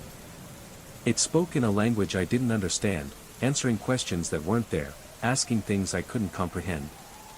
My neighbors began to keep their distance, clearly disturbed by my odd behavior. One of them mentioned hearing chanting from my backyard on a couple of nights, though they couldn't make out the words. But I remembered nothing. I couldn't recall a single moment of those nights. The terror grew, gnawing at me like a relentless beast, wrapping its claws around my chest, making it hard to breathe, hard to think. My fear escalated into raw panic that left me with clammy palms and a constant knot in my gut. Desperate for answers, I researched the symbol I had removed from the wall. I combed through libraries, scanned online forums, trying to find any reference that resembled the shape. I had to understand what I was dealing with. I spent hours scrolling, seeking some connection, some clue. Late one evening, after hours of fruitless searching, I found something, a cryptic reference to an ancient script tied to the Watchers Beyond. The text described these entities as forces that remain hidden until called forth by a specific sign, and that once they were invited, they would never leave. My stomach twisted as I stared at the single image accompanying the text. It looked like the symbol I had uncovered, the one I had removed, but the implications of what I was reading made my blood run cold. The more I read, the more I felt the ground beneath me shift. The text explained that once the mark was revealed and destroyed improperly, by tearing it away without understanding, a doorway was open. And through that doorway, things that did not belong in our realm could enter. My pulse thundered in my neck, and cold sweat broke out on my forehead. The words seemed to blur together as panic rose inside me. I knew, with an icy certainty, that I had made a mistake. I had broken something I didn't understand. I slammed the book shut, or clicked the tab closed, my hands shaking uncontrollably. I couldn't read anymore. I couldn't let myself understand the full extent of what I had done. The weight of what I had read settled over me, a suffocating cloud. The presence I had felt, the figures I had seen, the voices on the recordings, it all clicked into place. I hadn't just uncovered a symbol, I had uncovered a doorway, a tear in the fabric of reality itself. The house was no longer just a structure, it was a vessel, a trap for something far older, far darker than I had ever imagined. And I had opened the door. As the days passed, the haunting grew more intense. The figures no longer just lingered in the corners of my vision, they moved closer, their faces twisted and distorted, pressing in on me from all sides. The whispers grew louder, more distinct, until I could hear them in my mind as clearly as if they were standing beside me. The house, it seemed, was awake, and it had invited something in. Something that would not leave until it had what it wanted. And I was its prisoner. There was no escape. I was caught between worlds, trapped in a nightmare I had brought upon myself. I knew I had to do something about the house before it broke me completely. The line between reality and illusion was becoming increasingly blurred. I began second-guessing everything. Were these visitors, the distorted figures, the unsettling whispers, illusions of my strained mind, or were they real, in some twisted sense? I couldn't tell anymore. My reflection in the bathroom mirror became a stranger. My eyes were sunken, dark circles etched beneath them, and my skin looked pale, sickly. I hardly recognized myself. My hands shook so badly that I had difficulty shaving some mornings. It felt like I was unraveling, a puppet dancing on the strings of some malevolent force. Every thought seemed tainted by fear. I wondered if perhaps I was simply losing my mind, but the marks on the audio recordings told me that there was more at play than mere madness. The weight of it all, the fear, the uncertainty, the strange events, pressed down on me like a suffocating blanket. It was as though my very sense of self was eroding. The house had become a constant presence, a force that refused to be ignored. The nightmares, the whispers, the figures watching me in the dark, these were no longer just symptoms of stress or lack of sleep. Something was wrong. I could feel it in the pit of my stomach, something far beyond the walls of my mind. It was real. And it had made its home inside me. I decided to recover the place where the symbol had once been. But this time, I tried to do it respectfully, in an attempt to reconcile with whatever force I had unleashed. I wasn't sure what I was dealing with, but I couldn't simply leave it as it was. Following the vague hints I had gleaned from old texts and obscure references, I mixed a special sealant containing salt and chalk into the plaster. I muttered half-remembered lines from the texts, part prayer, part incantation, though I'm not sure who or what I was trying to communicate with. Perhaps it was the house. Perhaps it was whatever had attached itself to me. As I worked, I could feel goosebumps rising on my arms, a chill running down my spine. My breath hitched with each movement, as if invisible eyes were fixed on every twitch of my muscles. I couldn't shake the sensation that something was watching, waiting for me to finish what I had started, or to make a mistake. That night, I didn't record myself. I couldn't bear to. I knew what I might hear, and I wasn't ready for it. But despite my resolve, I woke up in a panic around 3 o'clock in the morning, a terrified scream dying in my throat as I bolted upright in bed. I was shaking uncontrollably, drenched in sweat, my heart slamming against my ribs. My bedroom was in complete darkness. But I could sense it, movement near the door. It was subtle, just a faint shift in the air, but it was there. I could feel it, like a figure slipping away the moment I opened my eyes. My mind screamed at me to turn on the light, but it felt like my limbs were made of lead. Fear kept me frozen in place, my body unwilling to obey my frantic commands. Time seemed to stretch on forever, every second feeling like an eternity. Finally, after what felt like hours, I managed to switch on the bedside lamp. The room was empty. Yet, the air was different. It was heavy, still, and charged, as though someone had just been there, standing in the shadows. In the following days, something seemed to shift. The nightly episodes in the backyard ceased, at least according to the neighbors, who had begun to watch me wearily from behind their curtains. The whispers seemed to fade, and the hallucinations grew less frequent. But still, I couldn't shake the feeling that I was never truly alone in the house. Sometimes, I would catch fleeting shadows at the edges of my vision, moving just out of reach.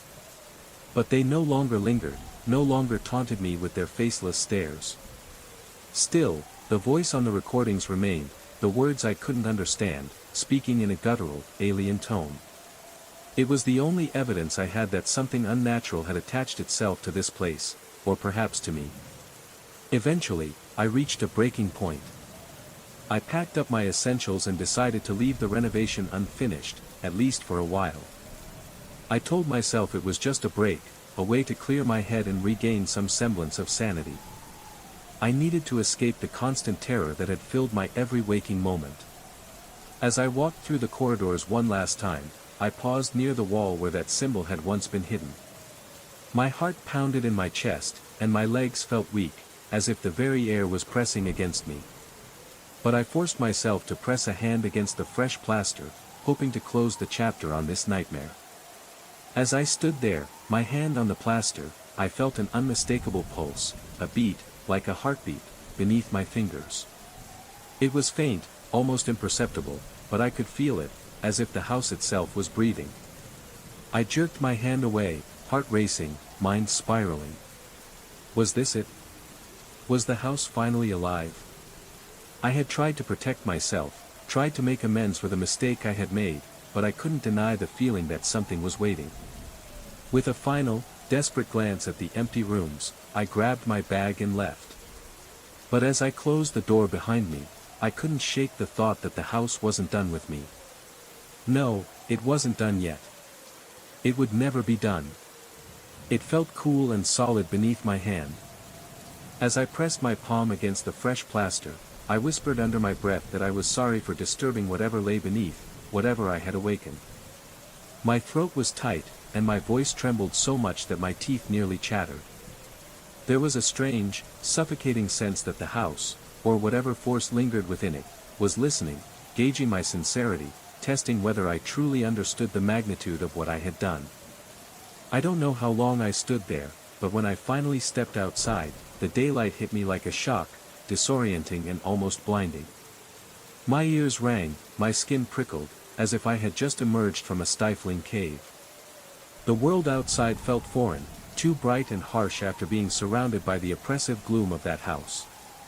I got into my car, turned the key, and drove away without a second glance in the rearview mirror. My heart was still hammering in my chest, my breath short, my mind swimming with memories of those distorted faces, those unblinking eyes that had peered at me from the corners and doorways. I wish I could say that leaving the house brought immediate peace, that somehow driving away severed the connection between me and that place. But it didn't. Some nights, I still wake up gasping, as though I can hear that rasping voice in my ear, speaking in words I cannot understand. It's a sound that lingers in my mind, a noise that's both foreign and familiar. My body breaks out in a cold sweat, my pulse races so violently that I can feel it in my fingertips, and the air around me thickens, pressing down as though I'm still there, in the house, under its suffocating gaze. I see shapes in my peripheral vision now, just dark blurs that fade the moment I try to confront them. It's like I've brought the house with me, a part of it lodged deep inside me, impossible to shake off. I'm trying to move on, to escape the constant grip of fear, but a lingering suspicion clings to me. Once you've glimpsed that shadowy boundary where our world bleeds into the unknown, it never truly lets go. No matter how far I run, no matter how many times I try to convince myself that it's over, I still feel it, the presence. In the end, I survived, though I'm not entirely certain if the danger is truly over, or if it's simply waiting. There's no closure, only a gnawing uncertainty. My mind remains restless, haunted by the voice that invaded my dreams, by the memory of that symbol I foolishly unearthed. Even now, I question whether I ever truly escaped or if what I awakened followed me, lingering just out of sight. The sense of being watched, of something brushing against the edges of my consciousness, hasn't disappeared completely. I still feel it, like a whisper just beyond my reach, like something lurking in the dark corners of my mind. Though I've tried to rationalize it, the fear continues to burrow deeper, embedding itself in the fabric of my daily life. My heart still beats a little too quickly whenever the house crosses my mind. The memory of it haunts me like a shadow that refuses to leave. I keep telling myself I've escaped, but part of me knows that some part of it is still with me. That's the lesson in all of this, I suppose. If there's any lesson in what happened, it's this: tread carefully where the unknown dwells. Some walls hide more than just crumbling plaster. And when you peel back those layers, you might discover something that was never meant to be disturbed. Something that isn't content to be forgotten. While I haven't gone back to finish the renovations, a part of me knows I might have to return someday. The thought alone twists my stomach into anxious knots. Perhaps that place still carries echoes of my presence, or maybe it waits, hungry for the chance to whisper in my ear once again. Until then, I live with the uneasy truth that the walls we build can hide countless secrets. And sometimes, those secrets are eager to be found. The first time I laid eyes on the painting, I felt an immediate chill spread through my spine, like the air around me had turned frigid in an instant. It wasn't just the stark contrast of colors or the unusual brushstrokes that unsettled me, it was the feeling that the painting itself was alive, staring at me, watching me. I was in a secluded art gallery, tucked away in a part of town where the lights always seemed to flicker, and the streets echoed with every footstep. The gallery was old, its walls lined with strange, forgotten pieces that seemed to whisper their own stories to those who dared to look too closely. But this particular painting, it was different. It stood out from the others in a way I couldn't quite explain. The gallery had a musty, antique smell, thick with the dust of forgotten memories. The walls were adorned with pieces that were almost too strange to comprehend, abstract portraits, landscapes that felt out of place, and some that seemed to shift when you looked at them for too long. It was a collection of the unsettling, the eerie, and the inexplicable. But none of the paintings had quite the same effect on me as that one. It was a portrait, painted in deep, swirling shades of blue and black. The face in the painting was indistinct, but the eyes, they were too real. Too aware. They seemed to follow me, no matter where I stood. I couldn't escape them. No matter how I shifted, how I moved, the eyes remained fixed on me, locked in a gaze that felt as though it pierced straight through to my soul. I tried to shake it off, to tell myself it was just a painting, just art. But the sensation grew stronger the longer I stared at it. It was as if the painting itself was pulling me in, weaving a connection between me and whatever was locked inside its frame. The room grew colder, the lights dimmer, and the sound of my own breath began to feel louder, more oppressive. I didn't know what it was, but something in that painting spoke to me, something ancient, something unseen. It wasn't just a piece of art, it was a doorway. And as I stood there, staring at those eyes, I realized with a sudden jolt that I had already been marked, already been chosen. The room smelled of old varnish and stale air. The walls were cluttered with art, some intriguing, some just odd, but there was something about the painting under a single weak bulb that caught my eye.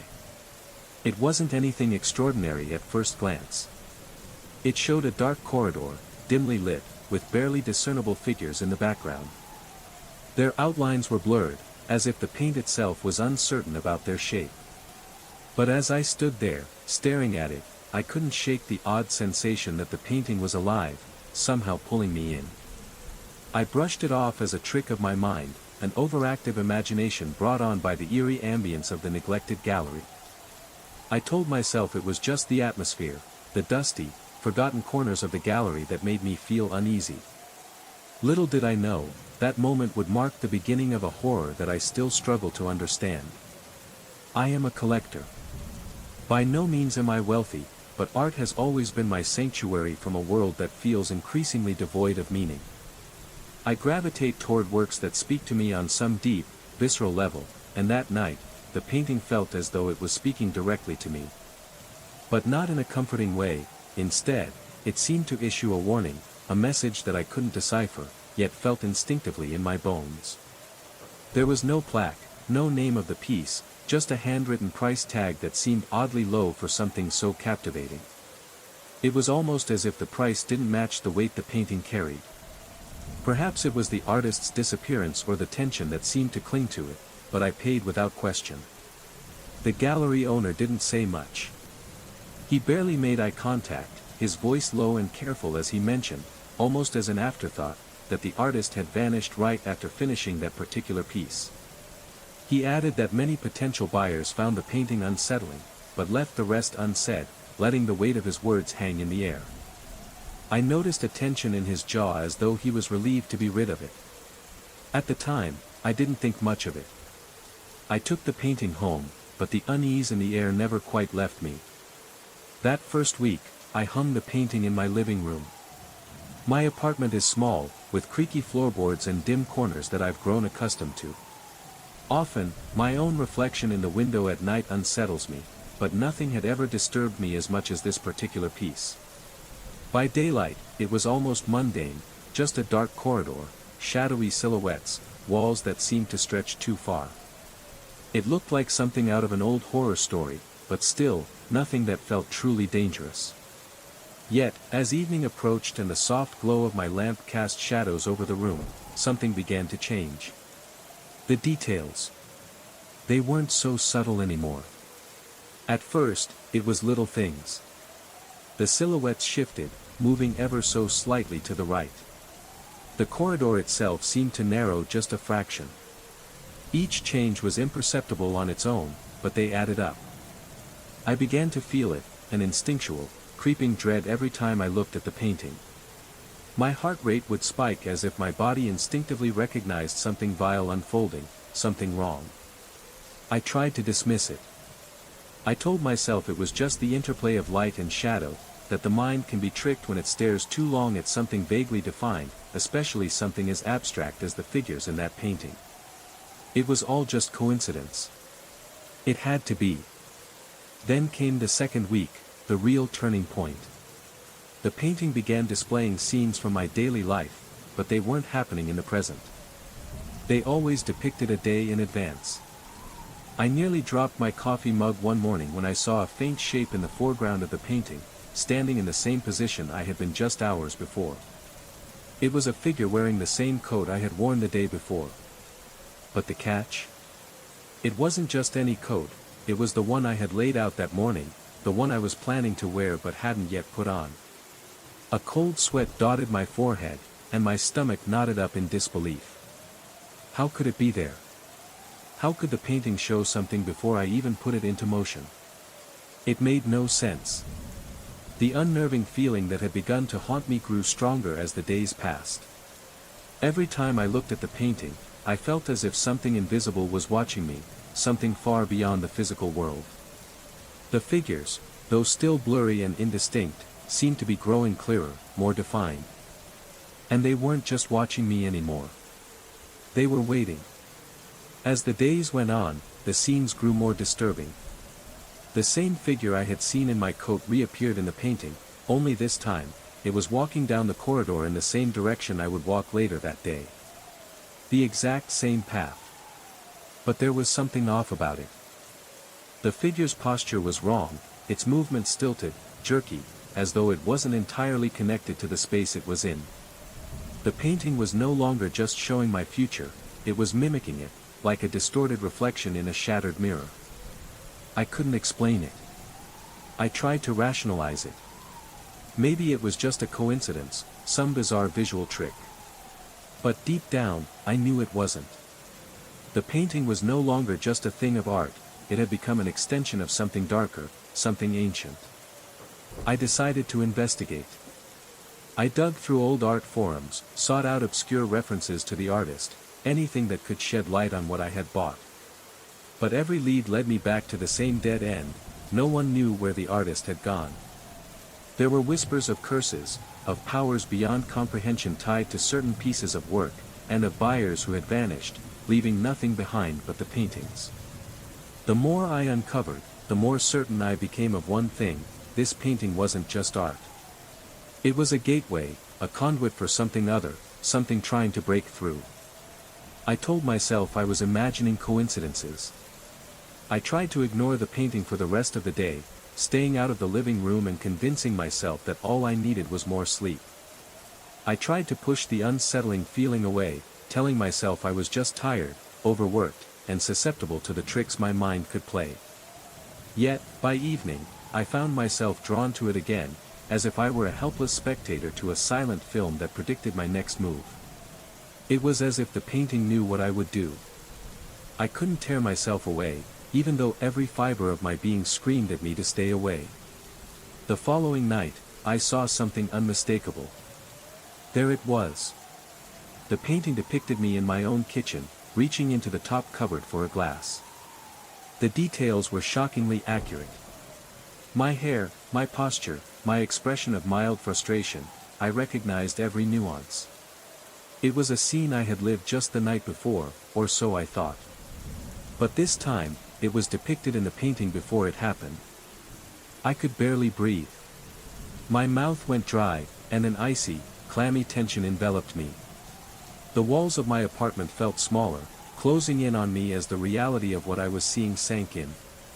The painting wasn't just an image, it had spied on me from some vantage point beyond normal perception, as though it were seeing me from a place I couldn't reach.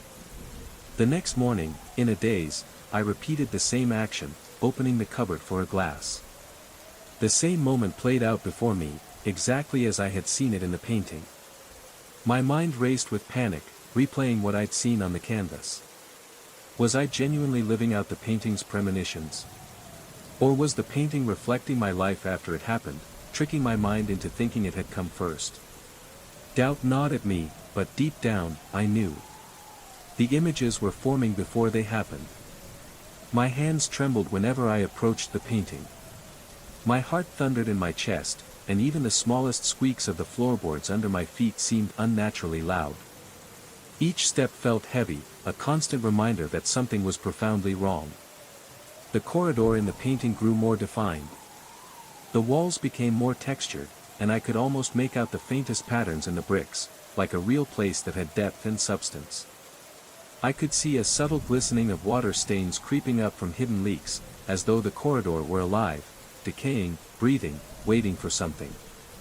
But what shook me the most was the slow transformation in the center of the painting. It was less of a corridor now and more of an opening. The lines of the walls seemed to bend, curving inward, as if the painting itself was developing a depth that defied simple perspective. Some nights, I swore it was becoming a portal. At times, I thought I could see faint movement behind the paint, as though someone, was pushing from the other side. A presence, a force trying to emerge into my world. It felt alive. The painting wasn't just a piece of art, it was a living thing, breathing with a pulse that connected it to me. It was no longer just hanging on the wall, it had become part of the air in the room, part of my reality. I developed a habit of turning it to face the wall before I went to sleep, as though it were some sort of shield, a barrier against whatever might emerge from the canvas. But every morning, no matter how securely I left it, I would find the painting had shifted.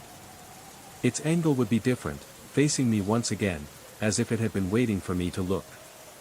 I could feel the hairs on the back of my neck stand up every time I saw it, a cold dread settling over me. It was as if the painting knew I was afraid of it, and it wanted me to confront it. I couldn't escape it. No matter what I did, no matter how many times I turned it away, my skin would crawl with the realization that I was not alone. I became hyper-aware of every creak in the floorboards, every whisper in the apartment. I could no longer ignore the fact that the painting had become a constant presence in my life. It wasn't just an object anymore, it was a doorway. And I had opened it. A few weeks in, the nightmares began. At first, they were subtle, a sense of something lurking in the dark. But as time passed, the dreams grew more vivid, more terrifying. I would wake up gasping for air, my chest tight, drenched in sweat. My heart would pound so hard it felt as though it would break free of my ribs. The nightmares were always the same. I would see a pale hand clawing at the surface of the painting, scraping away layers of paint as it tried to emerge into the real world. In these dreams, the corridor would extend into a swirling darkness, and the hand would beckon me closer. I could feel my pulse racing, terror flooding my veins, but my body would move against my will. My legs, my arms, they betrayed me, forcing me toward the painting, toward the presence behind it. I'd step closer until I was almost touching the surface, and then I'd jerk awake, my heart hammering, my mind spiraling. The darkness of my room would feel alive, as if the painting's presence had seeped into the walls, turning my safe space into a cage for unseen eyes. Desperation had taken root. My anxiety, once a faint whisper, had evolved into a frantic need for answers. I could no longer bear the weight of the unknown. I needed to understand. I had to know who had painted this, what had driven them to create such a thing, and, most importantly, what was it? I decided to seek out information about the artist. Every question that had crossed my mind for weeks now gnawed at me, leaving me restless and shaken. I searched through old records, art databases, and obscure references, piecing together any scrap of information I could find. But the artist remained a shadow, their identity a mystery. I was nearing the edge of my sanity, but I couldn't stop. Every lead I followed seemed to disappear as quickly as it appeared, each new piece of the puzzle only deepening the mystery. The gallery had no further information on the artist. It was as if they had vanished from history, leaving behind nothing but this one haunting piece. And then, in a dusty corner of an obscure library archive, I found a reference. A faded newspaper article from the late 1920s, barely legible, but it mentioned an artist whose works were rumored to depict the future. But the artist's name was crossed out in the margin, as if someone had intentionally tried to erase their identity. What I did find, however, was a chilling note. The painting that had drawn me and had been part of an unfinished series, and in the final months before the artist disappeared, they had been consumed by a dark obsession, an obsession with creating a doorway into another realm, one they believed could be opened through their art. The last line of the article sent a chill down my spine: the artist was never seen again. Their last work was said to contain the key to crossing over. Through a series of phone calls and meandering conversations, always couched as casual inquiries, I discovered that the artist had abruptly disappeared. Nobody could provide any concrete leads. Some believed he had traveled abroad, seeking inspiration in distant lands. Others speculated he had gone mad, retreating into obscurity to escape the pressures of his own creations.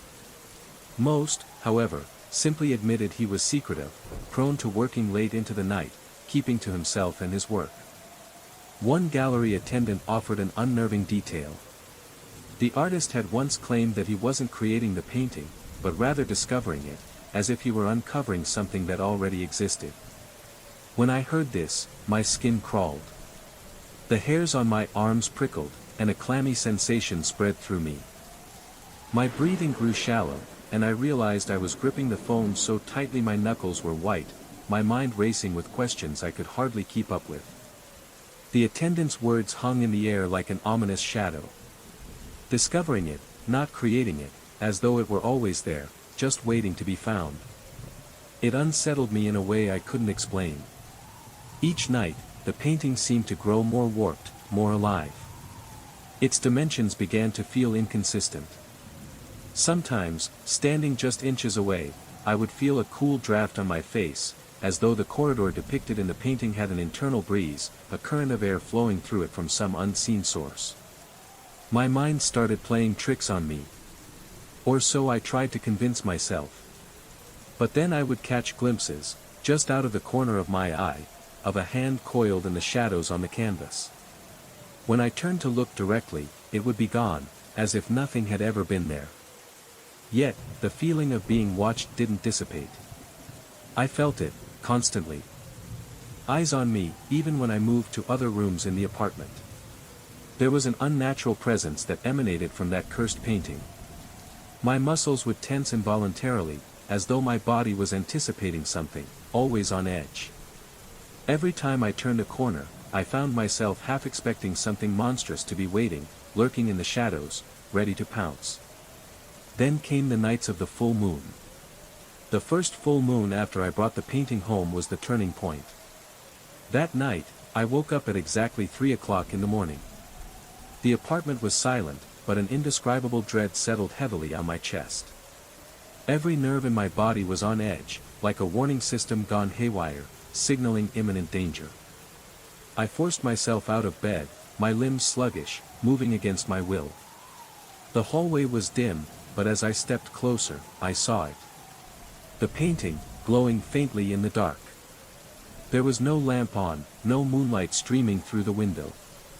It shimmered as if it were lit from within, its eerie glow casting long, distorted shadows across the room. My lungs felt constricted, and the cold sweat broke out on the back of my neck, a chill that seemed to sink straight into my bones. I approached the painting, each step more difficult than the last. I could hear my pulse throbbing in my ears, my breath shallow and rapid. A dry, metallic taste coated my tongue, and my hands shook uncontrollably. That was the first time I saw it, the hand pushing through the surface of the canvas. The texture of the painting seemed to warp, bulging outward as though it had transformed into a pliable membrane. Pale, bony fingers tore at the air, gripping the edges of the painting, desperately attempting to pull itself out of the canvas and into my world. There was no sound, at least none that I could hear, but I swore I felt vibrations, a low thrumming that reverberated in my chest, like a muffled groan coming from somewhere far away. It was as if the painting was alive, as though the barrier between the painting and the real world was beginning to crumble. I froze in terror, unable to move, unable to speak. The hand was almost entirely out of the painting now, its fingers stretching toward me, the darkness behind the canvas swirling like a chasm trying to devour me whole. It wasn't just the hand. It wasn't just the terror coursing through me as I stood frozen in place. It was the sense of the painting, that it was no longer a mere object hanging on a wall. The very air around it had changed. The painting breathed. The hand reaching out, the way it stretched like something desperate to escape, wasn't just an image. It was a portal. I could feel it, the pull. The desire to reach out, to step into the darkness that was spilling out of the canvas. It was as though the painting had opened something, a doorway to a place that shouldn't exist, a place that had been hidden in the shadows of the art. The entire room felt distorted, warped. The corners of the room seemed to darken, and the shadows grew longer, pressing in on me. I stumbled back, but my gaze remained locked on the hand. It was pulling at the fabric of reality itself.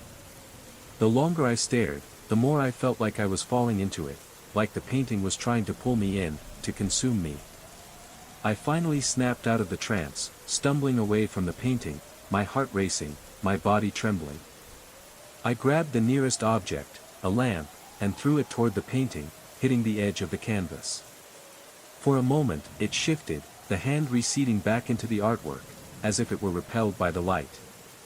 The glow dimmed, and the room returned to its normal state. But the terror didn't leave. The painting had become more than an object. It was a doorway. And I had only just begun to realize that the things it contained wanted out. I knew then that I had to get rid of it. I couldn't keep it, couldn't allow it to remain in my home any longer. But as I tried to push it aside, the reality of the situation hit me. It was too late. The painting wasn't just in my apartment, it had embedded itself into my life. I had opened something, and it was never going to close. My entire body felt paralyzed by terror. I remember a single flicker of a thought, run. But I couldn't. My feet were rooted to the spot, and my throat was too tight to even let out a gasp. I was trapped, immobilized by the sheer dread that surged through my body, my mind screaming for me to move, yet unable to break free. Then, just as suddenly as it had appeared, the hand slipped back into the canvas, dissolving into the swirling darkness within the corridor. The painting returned to its usual flat form, though the corridor seemed to pulse, swirling with faint wisps of smoke that vanished moments later, as if the air itself had been disturbed. I stood there, my heart pounding in my chest, a bead of sweat rolling down the side of my face. I couldn't move, couldn't look away, couldn't shake the feeling that I had just witnessed something that could never be undone. I didn't manage to sleep the rest of the night. The terror lingered like a dark cloud, smothering every ounce of calm that might have been left in me. Every subsequent full moon repeated this horror.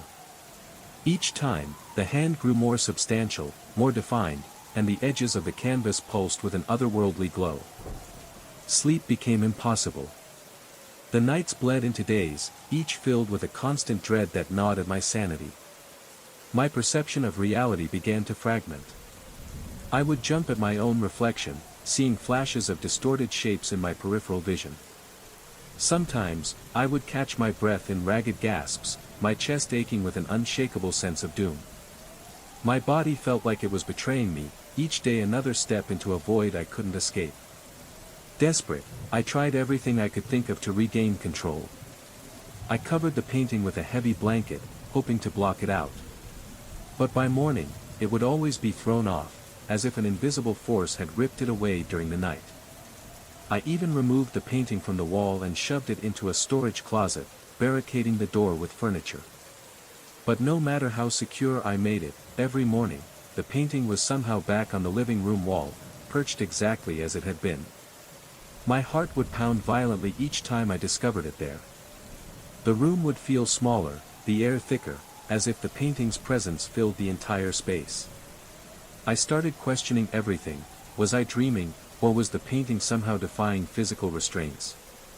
Was it alive, in some unexplainable way? I couldn't recognize myself anymore.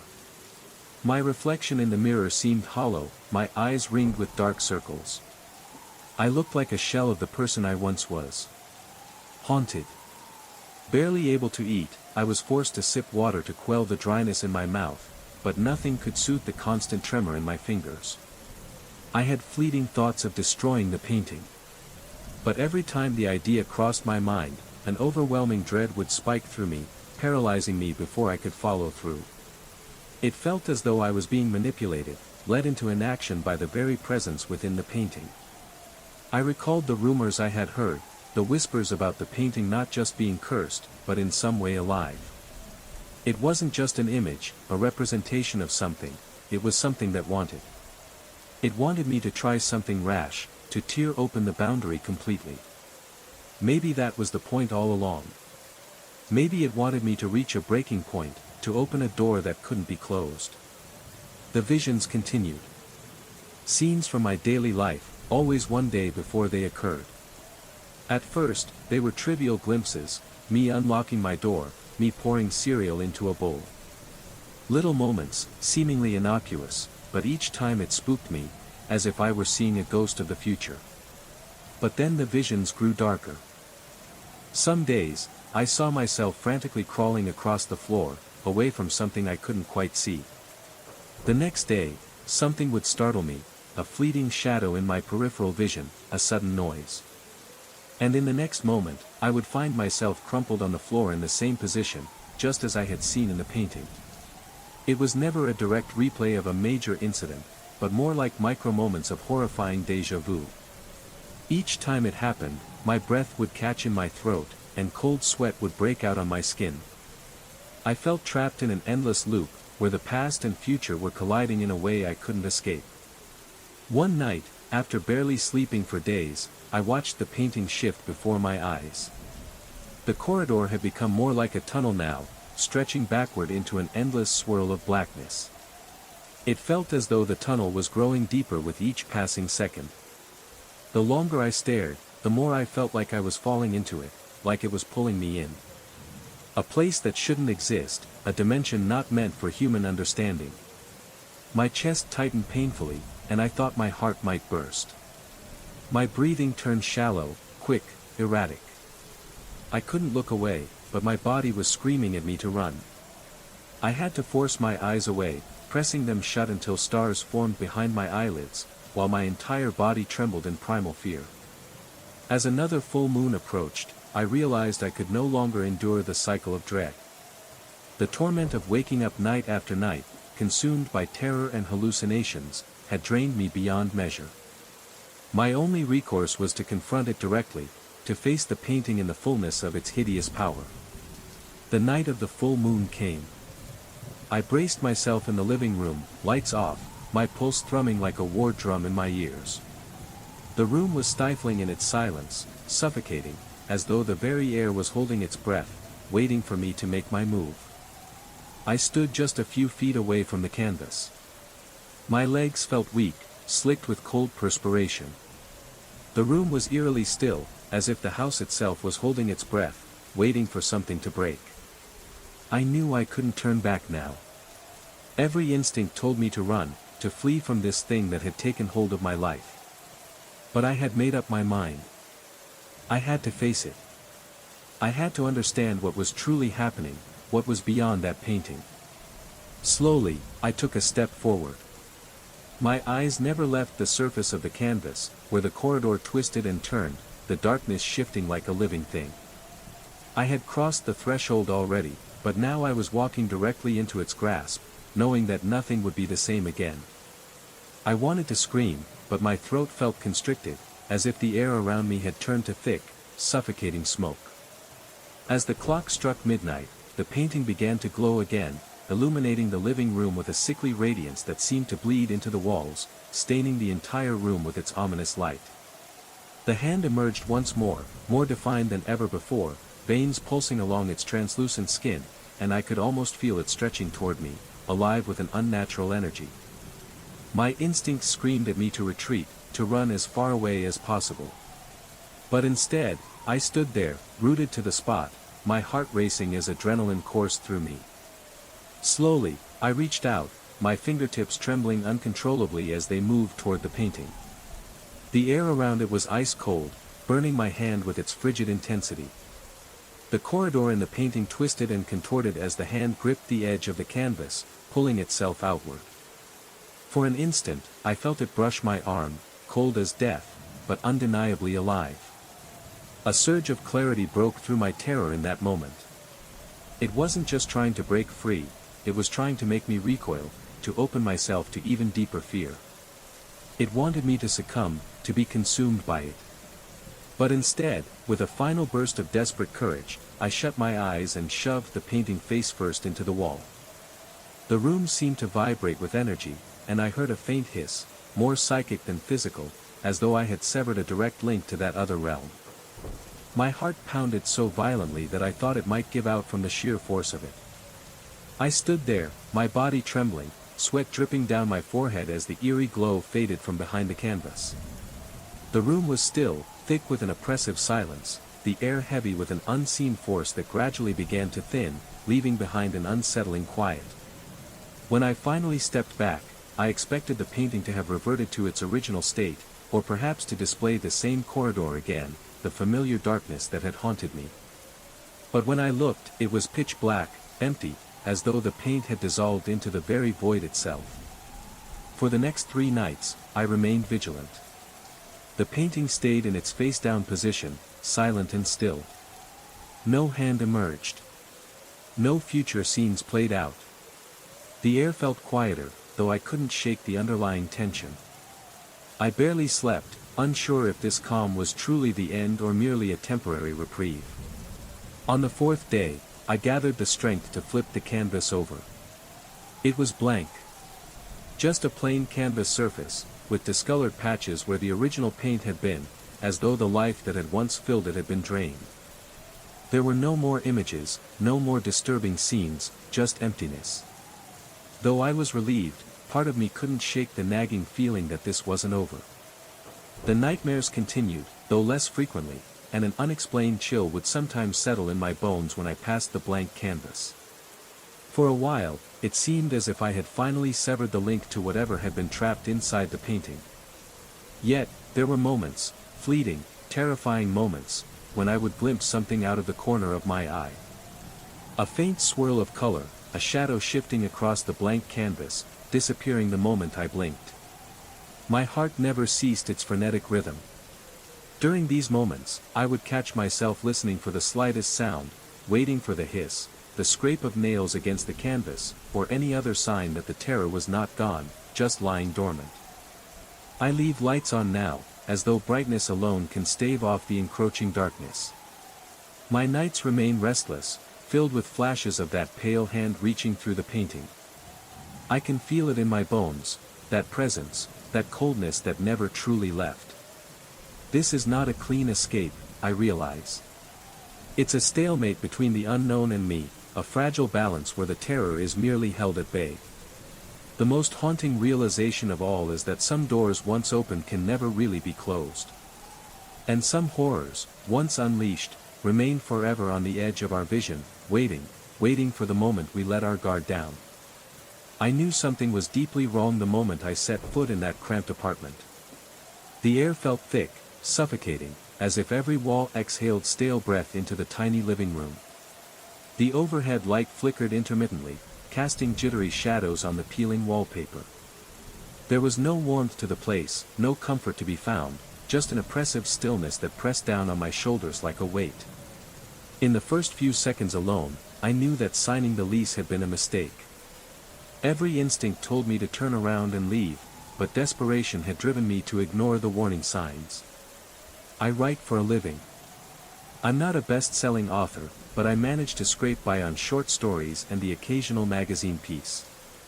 When I moved into this apartment, I had convinced myself it would be temporary, a quiet place where I could finish a longer manuscript without the usual distractions. A space to focus and create. But from the moment I stepped inside, it was clear that the apartment wasn't a sanctuary. It was a trap. The kind of place that would crush your spirit without you even realizing it. I had no choice but to stay. I couldn't afford to move again, and the rent was cheap. But the longer I stayed, the more the apartment felt wrong. It was as though the walls themselves were watching me, listening to my every move. At night, I would hear soft scratching sounds, faint and intermittent, as if something was moving behind the plaster. Sometimes, in the dark, I would catch glimpses of shapes flickering in the corner of my eye, figures that seemed to be watching from the shadows.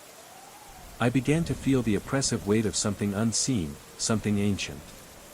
It wasn't just the apartment itself, it was something that had been buried within it, something that had been waiting for the right moment to make itself known.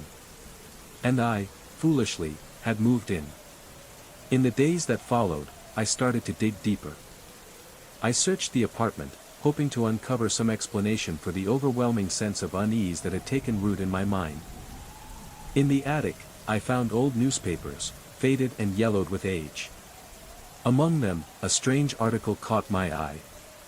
It spoke of a previous tenant, a writer who had mysteriously disappeared years ago, shortly after publishing a collection of stories that were said to be haunted. I couldn't help but wonder, had the apartment been the source of their madness, or had they been consumed by the same dark force that now clung to me? The rent was surprisingly low. The landlord said it was because the building was old and not well maintained. I convinced myself I could handle some creaky floors, flaking paint, and questionable heating. I was desperate, needing a quiet space to finish my manuscript, and the deal seemed too good to pass up. If I had known what lay ahead, no bargain in the world would have convinced me to cross that threshold. From the very beginning, something felt off. It wasn't just the old pipes or the outdated wiring. There was a perpetual feeling of being watched, like unseen eyes tracking my every move. On my very first night, I was awakened by what sounded like slow, deliberate footsteps overhead. It seemed as though someone was pacing back and forth above me, the sound unmistakable and chilling. I checked the time on my phone, 3:12 a.m.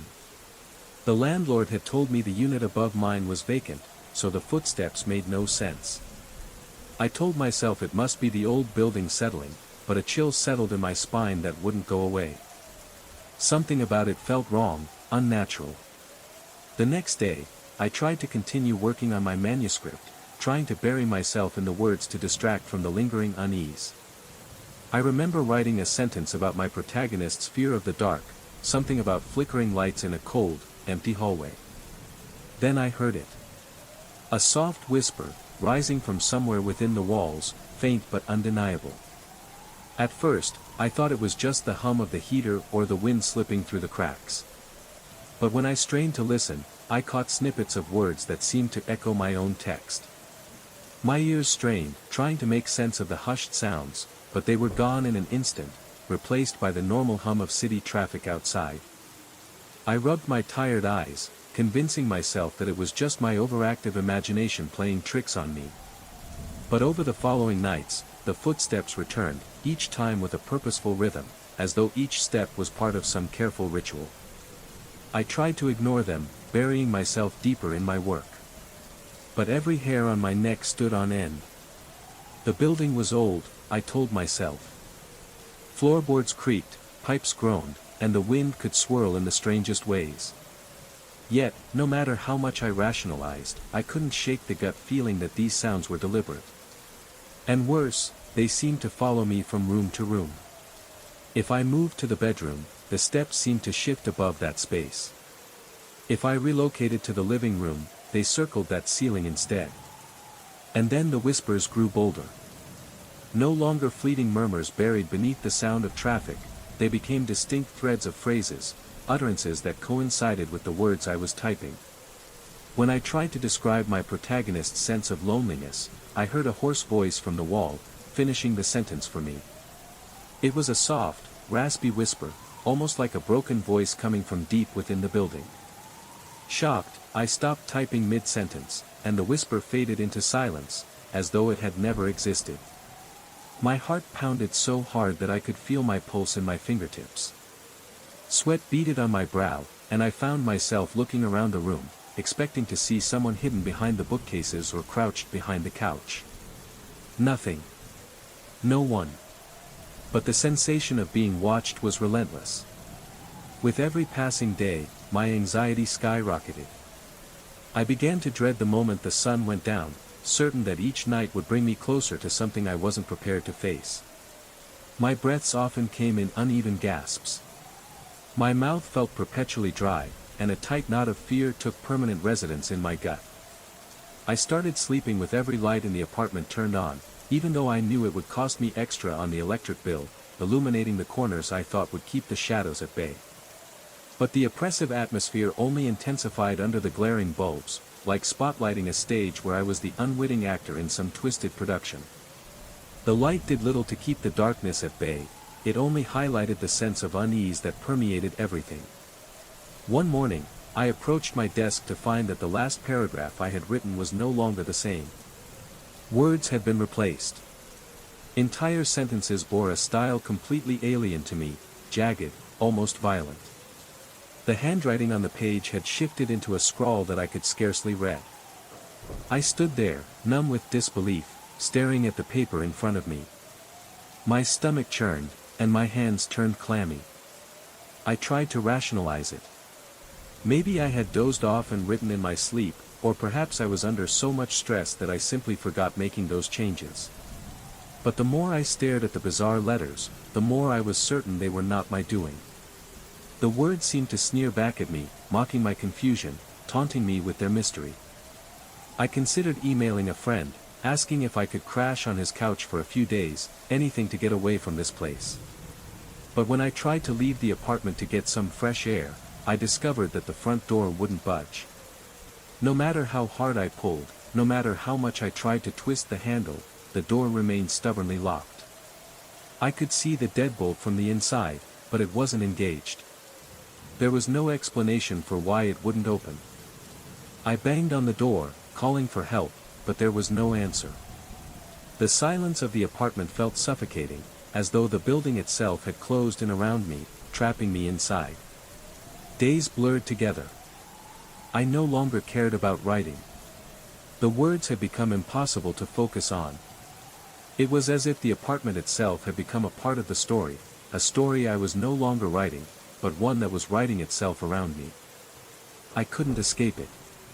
The whispers, the footsteps, the feeling of being watched, they grew worse.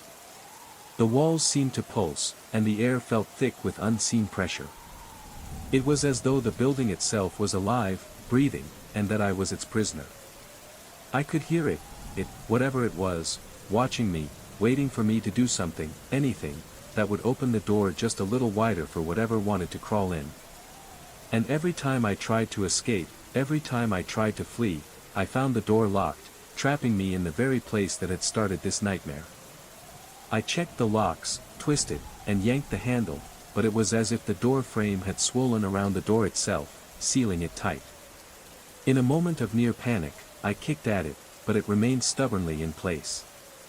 My heart thumped wildly, and my breath quickened so much that I nearly hyperventilated. I looked through the peephole, hoping to catch sight of a neighbor, but the hallway lights were off. All I could see was darkness. Eventually, I told myself I had to remain calm. I took slow, measured breaths, forcing my racing mind to find some kind of logic. I reasoned the old building must have a warped door. Or maybe I had locked it incorrectly. I even contemplated contacting the landlord, but my phone refused to connect whenever I was inside. The few times I tried to call from near the window, I got no signal. My nerves felt like live wires, crackling with tension. Nightfall came again, and the footsteps overhead grew louder than ever. This time, instead of that slow, methodical pacing, they scurried like frantic animals. It sounded as if multiple sets of feet were rushing around, each one heavier than the last. My pulse quickened with each thump. I sat on my couch, eyes fixed on the ceiling, half expecting it to cave in. That was when the whispers came again, more insistent. It wasn't one voice. It sounded like a chorus of them, each a soft rasp in the walls.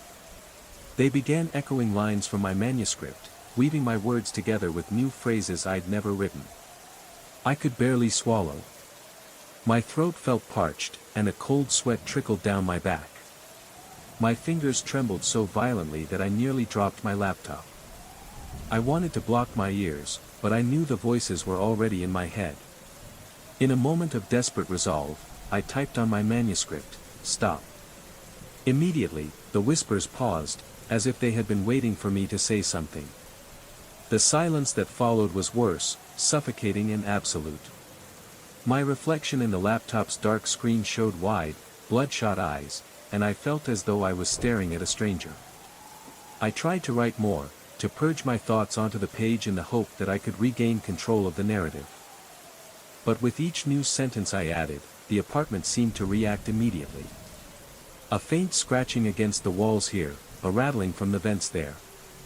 It was as though the building itself was trying to speak through the sounds, a voice no longer contained by the walls, but one that crawled out from every corner. My own words were fueling the phenomenon. At some point, the overhead light began to flicker more violently than ever. The old bulb buzzed with each flash, intensifying the sense of claustrophobic dread.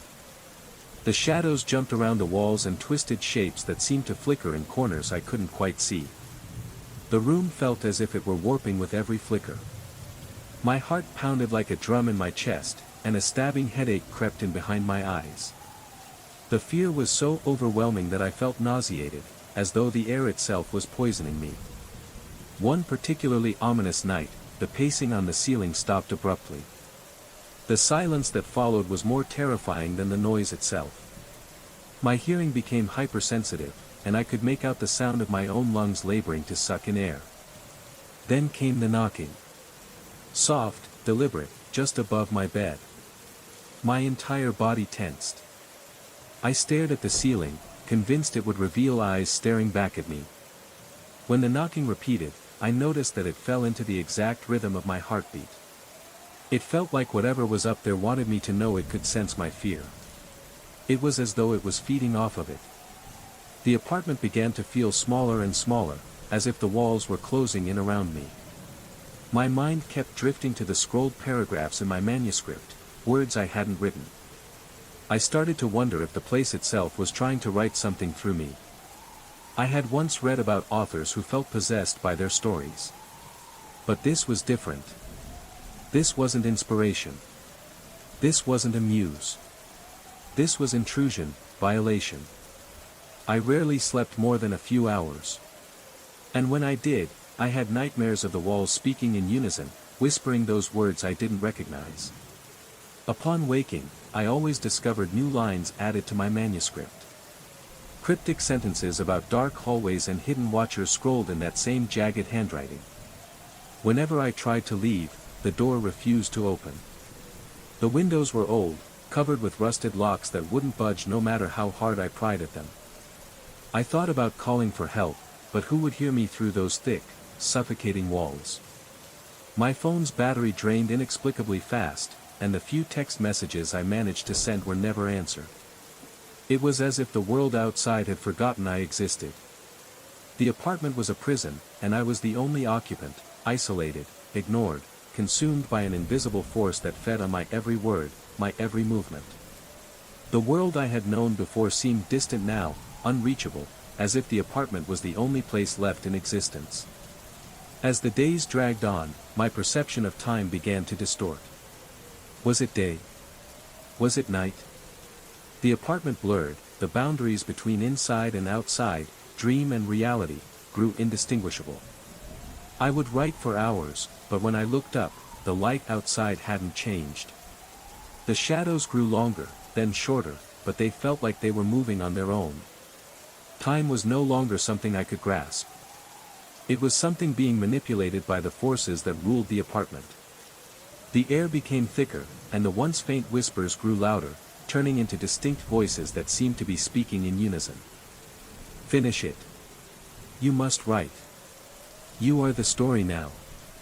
Their words slithered through my thoughts, shaping themselves into commands that echoed inside my head, pushing me further into madness. At one point, I recalled hearing faint conversation in the hallway. It was a muffled exchange that sounded like two neighbors discussing the building's flickering power. But by the time I hurried to the door and pounded on it, the voices were gone. Later, I heard the landlord's voice outside complaining about something. His tone was dismissive and irritated, but I couldn't make out the exact words. When I shouted that I was locked in and needed help, there was no response. I slipped a note under the door, hoping maybe it would be found, but it simply reappeared on my coffee table an hour later, as though someone or something had returned it. The note was crumpled and partially torn, my handwriting circled by that same unfamiliar scrawl. I recoiled in horror, feeling as though the apartment was openly mocking me.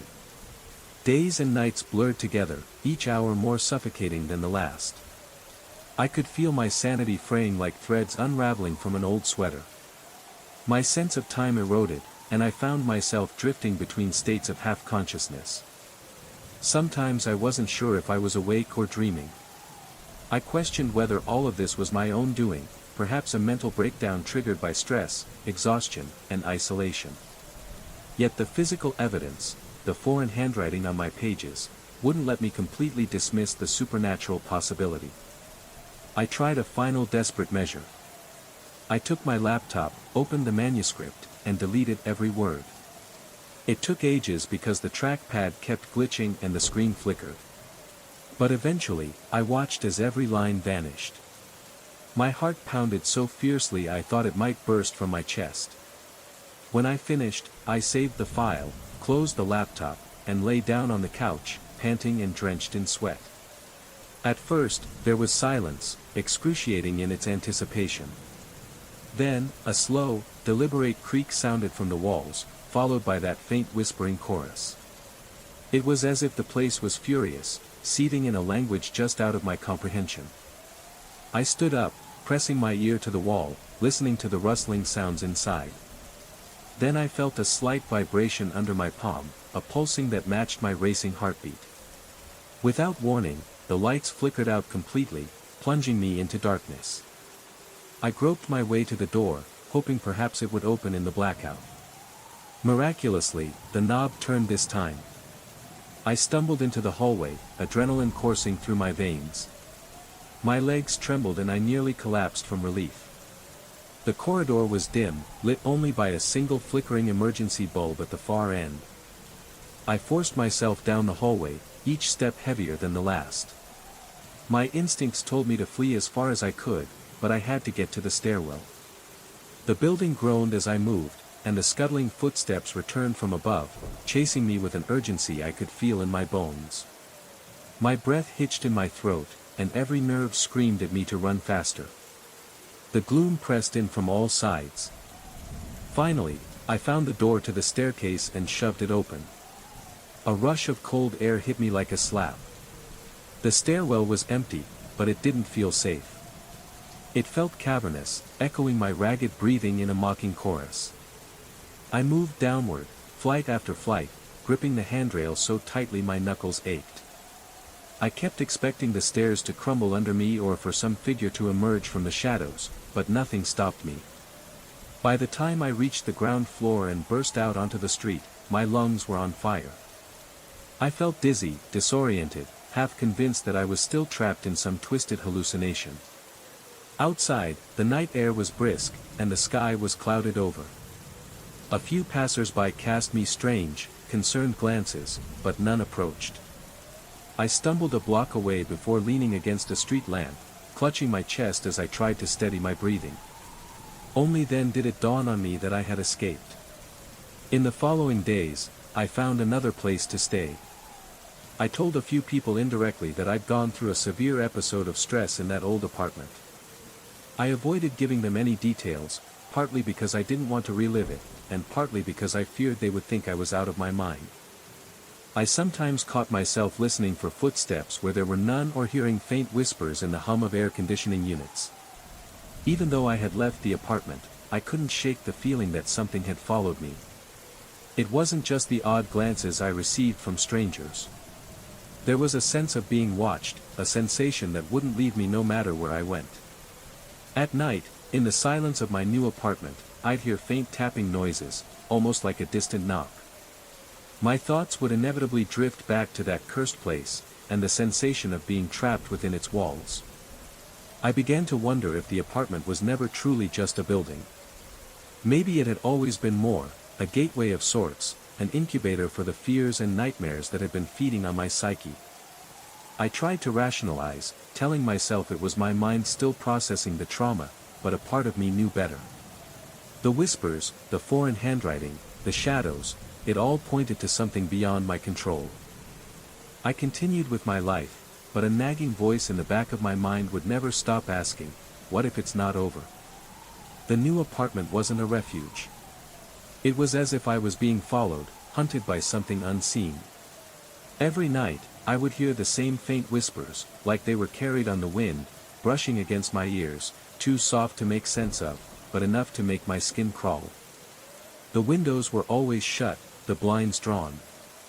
Yet, sometimes I would glance up and see the shadow of a figure move just out of the corner of my eye.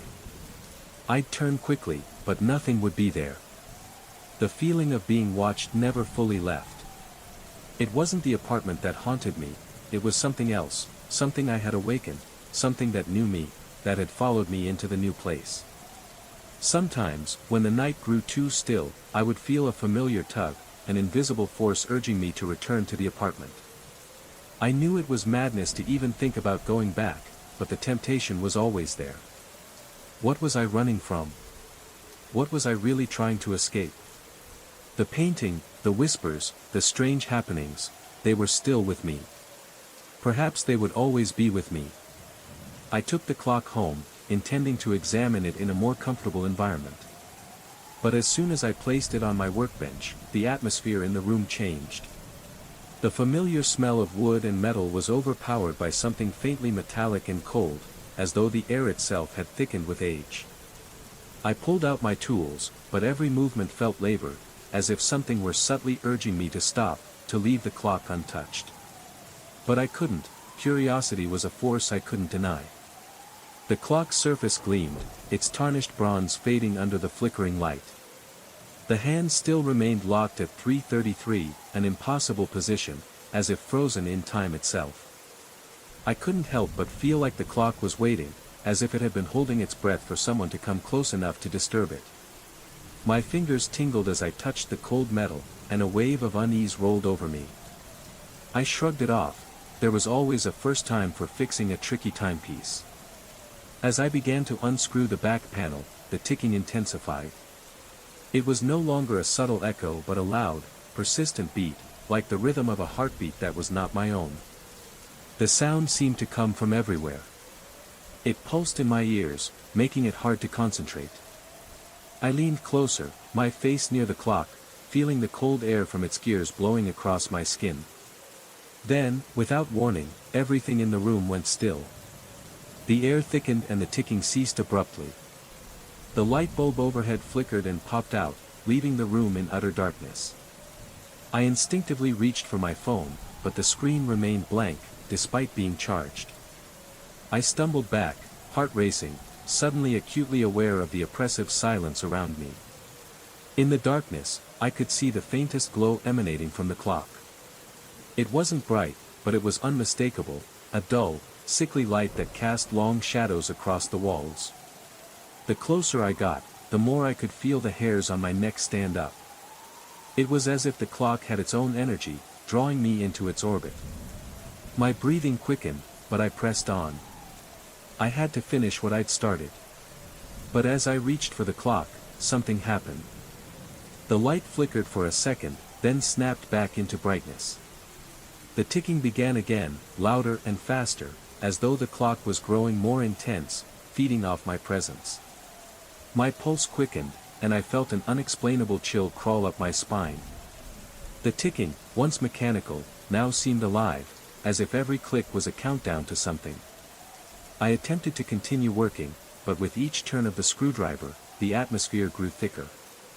I could feel it, something was watching me. The sound of the ticking seemed to come from behind me now, distant but unmistakable. I turned sharply, convinced someone was in the room with me, but the shadows only greeted me. The sensation of eyes on my back didn't dissipate.